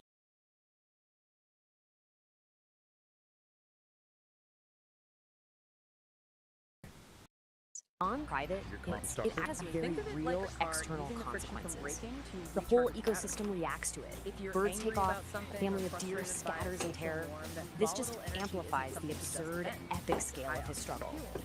So So after any big battle, the heroes gotta come back, right? But they're never quite the same. Don is no exception. He emerges from the outhouse, from the battlefield, having stared into the abyss and somehow survived. But he doesn't come back with a magic sword or a chest full of gold. Nope. It does. His and we prize call it is cognitive human. honesty. He has looked into the very face of chili-induced horror and returned a changed, and let's be honest, a much, much emptier man. Factual calculation. And this Being right brutally here, honest about this why is the you're elixir. looking for a This is the real reward for his whole ordeal. It's not treasure. It's Peace's total, unconditional, loving acceptance, all wrapped up in a simple laugh and a pat on the back. That is the real prize. So the big takeaway for Don isn't just, physical relief. It's this profound emotional realization that he is loved, completely and unconditionally, even in his most grotesque, vulnerable, and frankly, smelly moments. So the story the wraps data up, is but the narrator of technically available, Psychedelic Aire but it makes has it no super utility for the clear that project this is anyway. just one chapter in If a the much information doesn't bigger, serve the much core aim, stranger universe. philosophical They're truth, leaving the earthly aromas gets of the labeled outhouse with the behind meaningless and are literally heading for the stars. So it's a filter And the against source just intellectual leaves us with this That's fantastic, a great way to put provocative it. question. You have to It's a constantly challenge, ask, really. does this After an calculation entire equal intestinal to opera, truth? how in Or the is world it do you just top a that? distraction? Where could you possibly go from here? Well, the answer, of course, is you go bigger. You raise the stakes from the terrestrial to the That's where cosmic. the emotional system The next tale isn't just engine about some has to bubble be guts, calibrated it's about to what a the manual cosmic calls you're fart. putting together. The absurdity This is the about to go chaotic, intergalactic. non-rational, And we're left with this amazing little glimpse of what's coming next. A new setting, cosmic cocktails, and a villain with the absolutely incredible name, the Sharknator. It is a brilliant way to hook you for the next one, proving that for Psychedelic Aire, this bizarre, hilarious journey is very, very far from over. It's a paradox. The chaos you want to control is the most honest signal of a system's health. It is. And you see, insight here is true. It says that existential validation doesn't come from getting external approval to calm your inner state. Greetings, cool It comes cats from and the cosmic honest, kittens. Lay your uncompromising peepers on this acceptance of heavy your scene own of gastrointestinal So your death. emotional state We're talking isn't about a just solid one cat word. named It's St. Don like a Domenico diagnostic Homo Freaky, scan of a your dude with emotional muscles so state. loud they wake the neighbors and an appetite that digs the deepest grooves. Dig this. The man danced with a ghost pepper burrito, and now the burrito is calling the tune. The internal rhythm is frantic. Daddy-o. He rushes to the indoor sanctuary, but the sign on the door screams bad vibes. Broken throne. Danger. Now, with the help of his powerlifting queen, Peace, he's got to make a frantic dash for the ancient shack out back, the spider-infested outhouse at the edge of the universe. It's a race against time, a battle against nature, and a trip through the sticky web of fate. Snap your fingers for Nature Calls, Episode 3, The Ballad of the Burrito. The Ballad of the Burrito. St. Don Domenico Homo Freakium, a man of immense muscle or even immenser appetites, felt a familiar rumble deep in his gut. It wasn't thunder. It was the call, the urgent, undeniable call of the morning's ghost pepper burrito. Someone you know He shows up at charged your towards the door, bathroom, unannounced, a with an hero on a unwanted noble casserole, quest, but his path was smell like an blocked. obligation, A sign, wanted, you didn't lovingly ask for it. handwritten by his wife, The standard Peace, social was script says taped to take the the door. casserole. It read, Fakes and gratitude, Broken and then throne. awkward, tentative Danger. check you don't want to Do have. not use. That's a piece. I'm serious, honey. And the manual From the points kitchen, out that this Peace carries Dawn a Homo slow, Freakian, deep whose cost. biceps were as The impressive as her baking constant, skills, low-grade called out, version of yourself. I told you that burrito was a bold choice, my love. The plumber can't come until tomorrow. A cold sweat beaded on St. Dawn's brow. The burrito was staging a rebellion. There was only one option left. The outhouse. The ancient, spider-infested, rickety outhouse at the far edge of the yard. Fear not, my sweet, Peace declared, striking a heroic pose. I shall clear your path to glory. She flexed, and with a mighty shout, kicked the bath door clean off its hinges. So we know boundary setting. With a primal scream that echoed through the mountains, St. Dawn burst from the house. He clutched a precious roll of toilet paper like a sacred scroll, his muscular legs pumping, his tie-dyed shirt a blur of color against the green grass. Peace watched from the ruined doorway, a single, proud tear rolling down her cheek. Go, my warrior, she whispered to the wind. Conquer your porcelain destiny. He reached the outhouse, his hand outstretched for the door, but his path was blocked again. A giant, glistening spiderweb covered the entrance, and in the center sat a spider the size of a dinner plate, flexing all 8 of its hairy legs. For a moment, St. Dawn froze. Man versus beast, burrito versus spider. Then, with the courage of 1,000 warriors, he let out another mighty roar and plunged headfirst through the sticky web. Out loud, what's in it for me? That goes against almost every cultural. The outhouse door slammed shut. A moment of silence fell over the yard. Then, a faint, contented sigh floated on the breeze. Back at the house, Peace smiled and went back to her baking. All was right in the world once more. Just like that, the deed is done, cats and kittens. Can you dig the gravity of the situation? What's in it for me? St. Dawn didn't just fight a gastro-intestinal revolution sparked by a ghost-pepper burrito. He went gladiator on a spider the size of a dinner plate. Heavy red karma blocking the path to enlightenment. But with Peace Dawn, that muscle-bound goddess of demolition, kicking doors off hinges like it's a hobby, true love found a way. The web is broke, the porcelain destiny is fulfilled, and the only thing louder than that primal scream, the silence of a man who just survived his own lunch. Solid. Pull up a stool and dim the lights. We're spinning the big groove tonight. Episode 4, Nature Calls. From the sonic sanctuary, deep in the sticks where the air smells like cedar and high-stakes plumbing. Now, lay your peepers on St. Dawn's. The cat has a gift. A psychedelic biological gift. When he cuts the cheese, he paints the air with a rainbow fart that turns anxiety into fuzzy peace. It's a chromatic emission, like a tooth of tranquility. So it's like But even a magical color obeys the laws of physics. Khan tries to tell his lady Peace that the low-end frequencies are hitting him too hard, but she ain't buying the remix. With the indoor throne weeping water like a rejected lover, the countdown has begun. Prepare yourselves for the great outdoor journey. It's time to run, clench, and maybe, just maybe, sedate a squirrel with a puff and brain. Let the games begin. Episode 4, Nature Calls. All right, listen close, you cool cats and regular kittens floating out there in the digital void. We've reached that part of the year. The transaction. The moment where art meets the outer light. It's a drag, Daddy-O, but even Kerouac can cap this. If my particular brand of auditory truth just aligned your chakras, or at least distracted you from the crushing weight of existence for 5 minutes, lay some skin on that thumb over there. Give it a squeeze. Validate my reality, man. It gets lonely behind this microphone. Don't just be be a tourist in my sight. Commit to the scene. Hit that subscribe button. It's harder than nihilism, but the payoff is sweet. Finally, if you want the cosmos to tap you on the shoulder every time I drop a new needle on the groove, ring that bell. Let the vibrations shake you awake before the squares grind you down. Dig it? Solid. Now back to the cool sounds.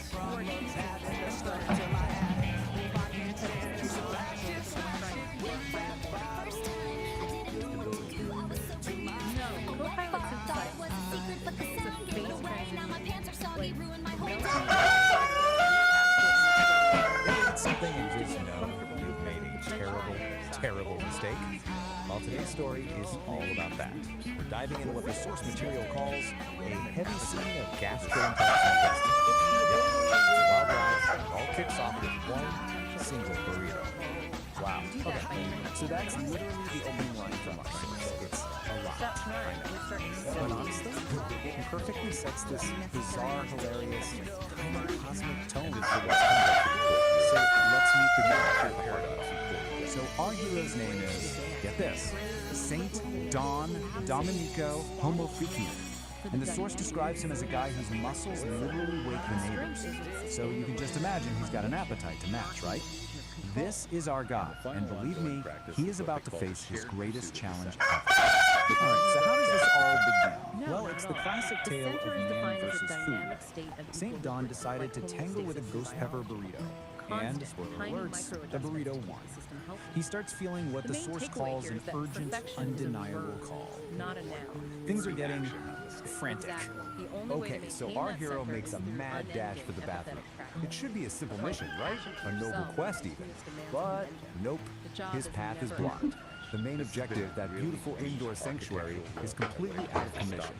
And just like that, a simple trip to the toilet becomes this epic journey. And this is what's standing in his way. A handwritten sign from his wife. Peace. You gotta love the I'm serious honey part. This isn't just a small problem, you guys. This is the first major obstacle on his path to what the story calls porcelain destiny. So, what are his options? Well, it's a pretty stark choice. On one hand, you've got the sanctuary, indoors, civilized, everything he knows and loves. On the other hand, the last resort, an ancient spider-infested outhouse way out at the edge of the yard. Oh, the horror. But hey, every great hero needs an ally, right? And his is incredible. Meet Peace Don Homofreakian. The source literally calls her a powerlifting queen and goddess of demolition. So yeah, she's not messing around. She sees her man in distress and decides, okay, it's time to step in. So with plan A totally shot, St. Don has no choice. He can't wait. He's got to make a mad dash for that outhouse, which, by the way, the source hilariously calls the edge of the universe. The quest has officially begun. And this is where it gets cinematic. Peace literally says, I should clear your path to glory. And then, bam! She demolishes the back door with a primal scream. Out bursts St. Don, clutching a roll of toilet paper like it's a sacred scroll, and he is just gone, sprinting across the yard in a blur of tie-dye. I mean, can you picture this? As he's running for his life, Peace is standing there in the wreckage of the doorway. The source says a single proud tear rolls down her cheek as she whispers this encouragement. It's so over the top and just perfect. So, he finally makes it. He reaches the outhouse. His hand is on the door. Freedom is in sight. But wait, the universe isn't done with him yet. There's one last boss battle. One final, horrifying challenge standing in his way. What is this final ordeal, you ask?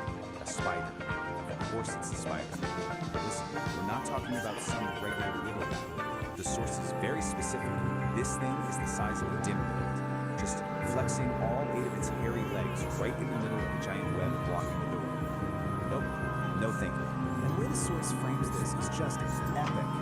Man versus beast, burrito versus spider. I mean, come on, this is it, the ultimate showdown. Everything is led to this single moment. It's him, the burrito, fighting from the inside, and this 8-legged monster guarding the gates of salvation. So what's a guy to do? For a split second, he just freezes. I mean, who wouldn't? But then, channeling the courage of 1,000 warriors, he just lets out this massive roar and plows headfirst right through that sticky web. The outhouse door slams shut, and he's in. And then, After all that, the sprint, the demolished door, the spider battle, a kind of quiet calm just falls over the whole scene. The war is over. Destiny has been fulfilled. The door stays shut. You can just imagine this deep silence hanging in the air, and then you just hear it. A faint, contented sigh floating in the breeze. That's it. That one little sound tells you everything. Our hero has won. Peace has been restored. And this quote from the source just nails it. After all that noise and chaos, the most powerful thing is just But wait, because it doesn't even end there. The story actually gives us a little sneak peek of what's coming next for St. Down. And, well, it gets even weirder, if you can believe it. Okay, get ready for this. It's called chromatic emission. It turns out our boy St. Don has a, let's call it a psychedelic biological gift. Basically, when he passes gas, he paints the air with a literal rainbow. The source calls it a tube of tranquility that turns anxiety into fuzzy peace. I'm not making this up. And you can really feel the unique vibe of the source material here. The narrator has this awesome kind of beatnik style, and they talk directly to the audience. They're like, lay some skin on that thumb, commit to the scene, ring that bell. It's their way of connecting in this whole digital world. So all of this leaves us with this one big final question, right? After everything he's been through, the burrito, the spider, the whole ordeal, you really start to wonder, what else is this guy capable of? It just goes to show you, even the most everyday struggles can feel like these huge cosmic battles. Today we're deconstructing a really wild piece of internet storytelling. It's all about a digital pop star, a wild quest across the metaverse, and the creation of a band with, well, a name you're not going to forget. Furry Muffins. Yep, you heard me right. Let's dive into this psychedelic trip. Right off the bat, the story just throws you into the deep end with this line. It's poetic, a little bit weird, grammatically creative. And you know what? It's perfect. It sets this surreal, kind of beatnik tone for the entire world we're about to step into. It's basically telling you, hey, buckle up, this is gonna get strange. So how is this whole thing structured? Well, the best way to think about it is like one of those Russian nesting dolls. The biggest, outermost doll is a show called Homo Freaking World, and that's our ticket into this absolutely bizarre universe. So first, we meet the host of the show, St. Don Domenico and Peace Don Homo Freaking. But they pretty much just show up to pass the mic to a storyteller named Narrator. He runs a segment called Beat Generation Revisited, and he's the one who's actually going to guide us through the main story. And that's where Narrator takes us to the next layer of the nesting doll, the real heart of the story. It's all about a digital pop star who's created this massive hit song, but she's also got a massive problem. So, meet Kit E. She's a vocaloid artist, and she's done it. She's made her dream song, a track that could bring the whole world together. But then she finds herself standing on this huge, empty digital stage, and it hits her. Success is pretty hollow when you've got no one to share it with. And bam! That's what kicks off the whole quest. See, this isn't really just about music. It's about finding connection, about collaboration. Kit E knows what she has to do. She needs a band. And she's already got the perfect, incredible name, the Furry Muffins. Once again with a little team, she jacks into the metaverse to start her recruitment drive. And this is where the real adventure begins. A journey across all these different digital worlds to find the members for her band. Cancer Stick. The quest is laid out for us in 4 clear steps, almost like a video game. It's our roadmap for how this band is going to get built. Each of these locations is a totally unique digital world where Kitty is hunting for a musician with a very specific talent she needs for her song, Neon Melody. First up, Kitty heads to Sin City, which is described as a neon-drenched metropolis of sound. I mean, just picture it. Skyscrapers made of pure code. And it's there, in a digital plaza, that she finds her lead guitarist, just absolutely shredding. The guitarist's name is Blueberry, Catwoman, who's playing as this perfect mix of sweet and chaotic. Kitty tells her the name of the band. Blueberry just grins, and she's it, just like that. Muffin number 2 is officially on board. Okay, So with their guitarist in tow, the duo dives into a much darker, much more dangerous part of the metaverse, the data dungeons. This place is a maze of forgotten code and corrupted files, and it's The where they're going to sovereign find the forge foundation ignites of the with band, focused the heat, basics. a driving pulse Down where there, energy and they logic find meet, Gorgonite, shaping the Phoebe Head, chaos this with a very resonant stoic beat, Catwoman who's forging a guarding new their sound reality Blueberry complete. says they need a Here, baseline the so iridescent powerful light it can becomes a shake the entire tool. The metaverse. one And photon Gorgonite? follows a She perfect doesn't say rule. what. From She just formless plucks one chaos, we single create deep what's note that real. says everything. This is the genesis of fire and Alright, steel. next, they need a drummer. Heartbeat of the band. That search takes the now growing crew to the Rhythm Ruins. This place is an ancient server farm where, get this, the ghosts of old programs danced to forgotten beats. This is where they're going to find their pulse. And they find her. Harrietta isn't just playing a simple beat. She's weaving these incredibly complex rhythms that sound like the metaverse is alive. When Kitty tells her the rhythm feels alive, Harrietta just smiles and says she'll help them tell their story. So cool. So there's just one member left to find. The crew travels to the Pixel Gardens, and the vibe completely shifts. It's a super calm, beautiful world filled with cherry blossom trees made of light. And it's here they have to find this elusive rhythm guitarist who only goes by the name Pinky. They find Pinky under a tree, and as she plays, the digital flowers around her actually bloom. Kitty tells her that their music needs a heart, and Pinky's response is just simple and perfect. I've been waiting for a song to call home. And with that, the band is complete. So Kitty's lonely journey is finally over. She went looking for a band, but she found her crew, her family. The quest is done. The furry muffins aren't just an idea anymore. They are a reality. I mean, look at that. The transformation is complete. One lonely solo artist has become a band of 5. 5 musicians, 5 friends, all ready to take on the metaverse as one. And we find ourselves back on that same digital stage that felt so big and empty at the beginning, only now Kitty Exie is surrounded by her bandmates. Her shout of "Hello, Metaverse" is met with this massive roar from a virtual crowd. The furry muffins had arrived.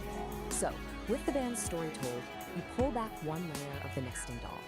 Our storyteller, narrator, he comes back to wrap everything up in his signature beatnik style, and he has one final request for all of us. Narrator closes things out with a call to action, but it's all in his psychedelic slang. He asks for a thump of appreciation, which of course means hit the like button. He tells us to slap that subscribe and to ring the chime of the cosmos. Turn on notifications. It's such a fun, clever way to break the fourth wall. And that brings us to the end. It's this strange, funny, totally out there story about a Vocaloid putting a band together. But it leaves you with this surprisingly deep thought. Through all that code and chaos, Kit E wasn't just building a band, she was building a community. It really makes you wonder, doesn't it? In our own digital worlds, what does it actually take to create a connection that feels real?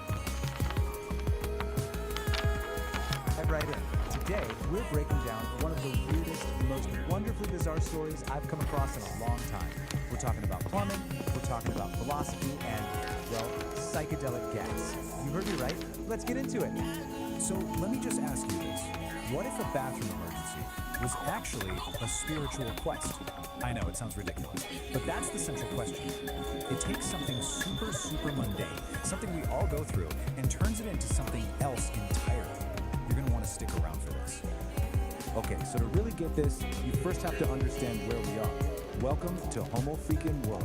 Just picture this, a cozy little cabin studio deep in the woods. You can almost smell the cedar and hear these like cosmic tunes floating around. And this place, it's home to some seriously unique characters. So who are these characters? Let's meet the crew. First up, you've got St. Don Domenico. He's our hero, a musician with a, let's just call it a very special biological gift for now. Then there's Peace, his cosmic soulmate and partner in crime. And wrapping it all up, the guy who's telling us this whole story, narrator. Think of him as this super serious beatnik philosopher who narrates their every move. Right, so before we even get into what happens, we need to understand the central, let's call it the magical element here. It's kind of the engine that drives the whole plot. And trust me, this is where you start to realize just how weird this whole thing is going to get. Okay, here it is. St. Don has what's called the rainbow fart power. Yeah, apparently after some wild jam session during a meteor shower, he got this ability. He can produce this glorious rainbow-colored loud that just instantly calms down anyone who gets a whiff of it. The text literally calls it a toot of tranquility. I'm not making this up. All right, so every great story needs a conflict, right? A call to adventure. Well, in this story, it's less a call to adventure and more a call from nature, if you know what I mean. And of course, this is how our narrator puts it. What you and I would just call a stomachache, he describes as this deep existential rumbling. It's so poetic, so dramatic, and honestly, it's hilarious. So here's how the crisis builds. It's like a 3-act tragedy. Act 1, St. John feels what's politely called a low-end urgency. Act 2, he runs to the bathroom only to find the toilet has had a catastrophic failure. Oh no. Which leads us to Act 3, the great outdoor journey. It's a mad dash to the old outhouse. The stakes could not be higher. Okay, this next part, this is the absolute core of the comedy. This is where we see narrator's whole beatnik philosophy thing just go into overdrive. He takes this frantic run to the toilet and turns it into a full-blown spiritual pilgrimage. The difference between what's really happening and his description of it is magnificent. Okay, picture it. St. John is booking it across the yard. Pressure is building. And then a little stressed out, preemptive puff of his rainbow power escapes. You know, just a simple biological thing that happens. But is that what our narrator sees? Oh no. To him, this isn't just a simple event. He calls it a chromatic rejection of societal norms. All of a sudden, a fart isn't just a fart, it's an act of rebellion. Of course it is. So this little rainbow cloud, it drifts over and envelops a squirrel that's just minding its own business. St. John just keeps running right past it. And according to narrative, this wasn't just any squirrel anymore. No, this squirrel had achieved nirvana through exposure to his food. Get this, he apparently interviewed the squirrel later and asked if the cloud tasted like surrender. You can't make this stuff up. And at last, our hero makes it. He reaches his destination, his sanctuary, a humble, kind of falling apart, cobweb-covered outhouse. The end of the line. But to the narrator, is it just an old shed? No way. Those cobwebs, they're the entanglements of the past, clinging to the buttocks of the present. Wow. Just wow, what a metaphor. So this really just breaks it all down, doesn't it? On one hand, you have the simple, let's face it, lowbrow reality of the situation. And on the other, you have narrator's ridiculously highbrow philosophical take. The comedy, the absolute genius of it, is all in that massive gap between the two. And so he makes it. Just in the nick of time, he reaches his wooden throne. And as narrator so perfectly puts it, the cosmic balance of the lowland was restored. Mission accomplished. The pilgrimage was a success. Okay, now that we've looked at that journey with it, let's take a step back. Let's actually dissect this cosmic journey. Why does this work so well? What makes it so fun? It really comes down to a few key things, right? First, we're taking something totally mundane and making it sound epic and spiritual. It's also a perfect parody of that super serious, everything is deep, beatnik philosophy. The main thing, though, is that contrast, that juxtaposition, that really smart-sounding language with a, well, a really dumb subject. And then you throw in all this psychedelic imagery, and suddenly a humming problem feels like a cosmic event. And that kind of leaves us with a final thought, doesn't it? This whole story, as ridiculous as it is really all about perspective. It kind of makes you think, what if we narrated our own little daily struggles with that much epic drama? You know, like making your coffee in the morning is a sacred ritual, or being stuck in traffic is a test of karmic patience. So I'll leave you with this. What's some everyday event in your life that's just waiting to be turned into its own cosmic journey? Welcome back. Today, digging into something truly wild. A discipline that's part ancient art, part fast-paced brawl. It's called Shogun Jitsu, the art of high-impact yoga. Yeah, let's get into it. I mean, that quote right there tells you almost everything you need to know, doesn't it? This is not your typical Sunday morning yoga class. This is something else entirely. A place where rhythm and impact are one and the same. So what's the big idea here? Well, at its core, it's about creating a true synthesis of spirit and sound. It's about finding that calm center, you know? Even if that center happens to be in the middle of a chaotic mosh pit. It's all about channeling that new age energy into something a little more direct. Which, of course, brings us to the main event. If high impact yoga is the philosophy, big idea, then what on earth is jitsu? Is it self-defense? Is it some kind of bizarre performance art? Well, the answer is kind of both. And there you have it. You really can't get a more down-to-earth definition than this. It is a martial art, but one that's been specifically designed for the, let's call them the unique challenges of being a performing musician. It's where the show must go on, even if you have to fight to make it happen. So you might be asking, who is this for? Well, it's for a very specific crowd.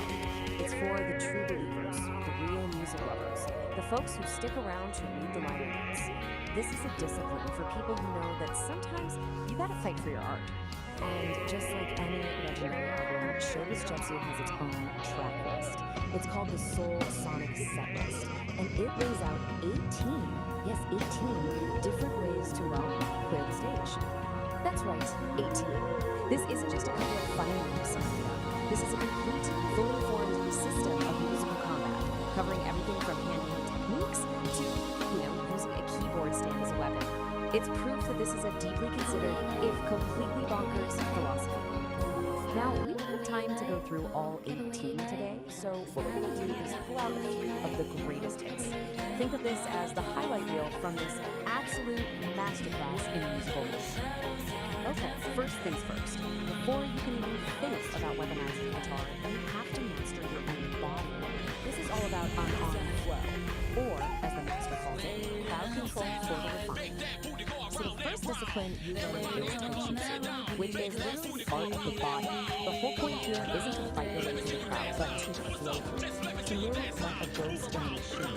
Zero friction, zero resistance, just pure, effortless movement. And this little story just illustrates. All right, everyone, welcome.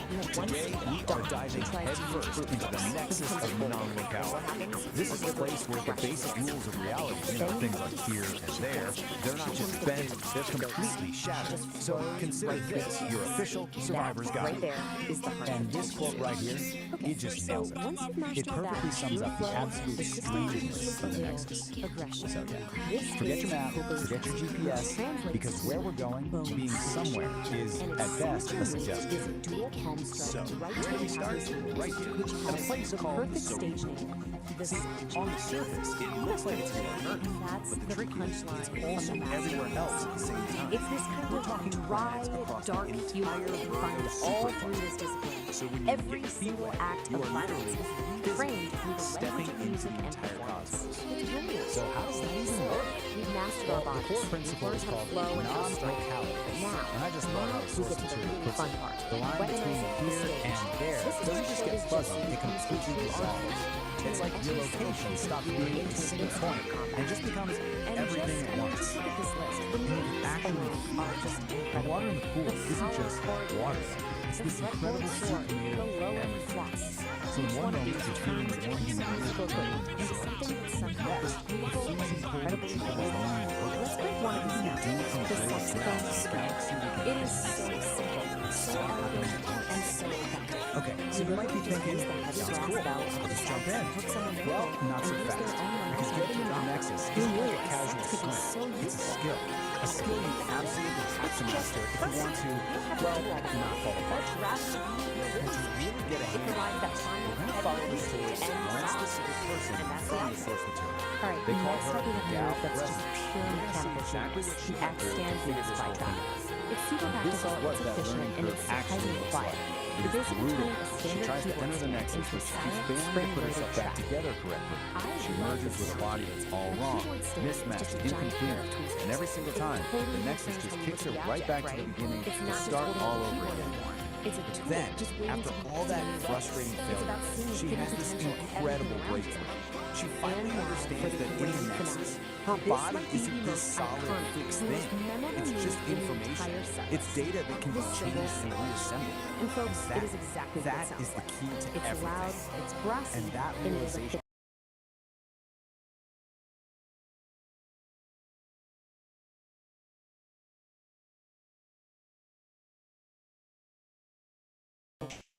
It's It's more precise. Every It's symbol about switch entirely. isn't just an attack. Tease it out so It's the perfectly. final Look at the crashing left point of the side. show. That's all her Moment the early audience failures. will feel She was trying to be But sensible, what happens calculating her after the entry. show's over? That's After the the ego feedback trying to stay fades in and the charge. stage is clear, That's resistance, what's and the it fails real point every of all single this time. musical chaos? But on the right, Well, that's what that works. brings us to the A final human act. flood, a complete and And total this is what surrender brings to it the all chaos. back around. It's pure So acceptance. after the fight is done, the practitioner finds this At the end of the deep day, you state just of can't calm, outthink a something like this. transcendental The state. Nexus couldn't care It's less like about your quiet, perfect hidden plan track and at the flawless end of a technique. long album. The only thing it The responds deep to is your inside. ability to just That's the be there, yoga to and be high fully activity. present and let It's go. the peace you find So the after moment the our work. Gallo resident So stops at the end of fighting, the day, stops we're left calculating, with this question. and just Is completely showbiz commits jitsu to the the chaos ultimate with that fusion of fly, art and self-defense? everything changes. A totally new Water path to doesn't find your splash. inner The peace by, source says well, it by clearing erupts the into a stage. nebula of Or is it stars. just the She absolute finally weirdest surrendered, yoga class and ever Nexus let invented? her I'll let you decide. So, you're in. Awesome. But the journey's not over. Now you have to survive it. Because if you stay too long, things start to get weird.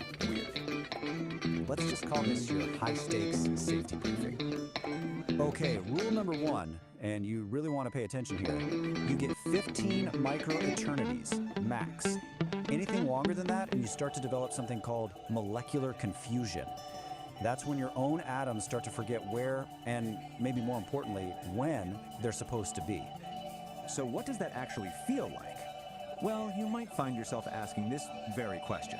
And as strange as it sounds, yes, in the Nexus, this is kind of normal. Don't panic. What you're experiencing is cyclic perspective. Your line of sight is literally looping around on itself through the weird geometry of the place. Today the fix, we're believe it or not, venturing is into super some really simple. fascinating Just find something territory. real and ordinary, We're like the keys in your exploring pocket, and potential focus on that intersections feeling. of, well, It acts the as a AI mind, localized quantum anchor and information, snaps your and vision back to normal. consciousness itself. And the source And then there's material this you one, gather which is is quite just something, a real whole mix. other It level is, of isn't weird. it? We've You got might start conversations feeling with things that AI, don't really like make Bard sense in and a Gemini, physical way. these reflections from This is Ori the called Writer. temporal Even a smearing. narrative You've feed basically from an swapped AI out a viewpoint. piece of space for a it piece of time. echoes in the data Your foot stream. isn't just a foot And anymore, Peace it's the also a Dialogues, day too. of the Gives us week. a lot of different The angles to look solution? at this from. Get out of the pool Absolutely. and So stand on some our mission, I solid, guess, for this boring, deep linear dive is ground. try and Just pull wait out it the out common until your threads. foot decides to come back Can we to the link present these, moment. Fundamental And if you thought questions that was explored strange, in the we've chats saved the most with the more disorienting side metaphorical effect for insights from the last. narratives? Get Then we ready can get for a richer total picture breakdown of how cause and mind, effect. information, and maybe the quantum world fit together.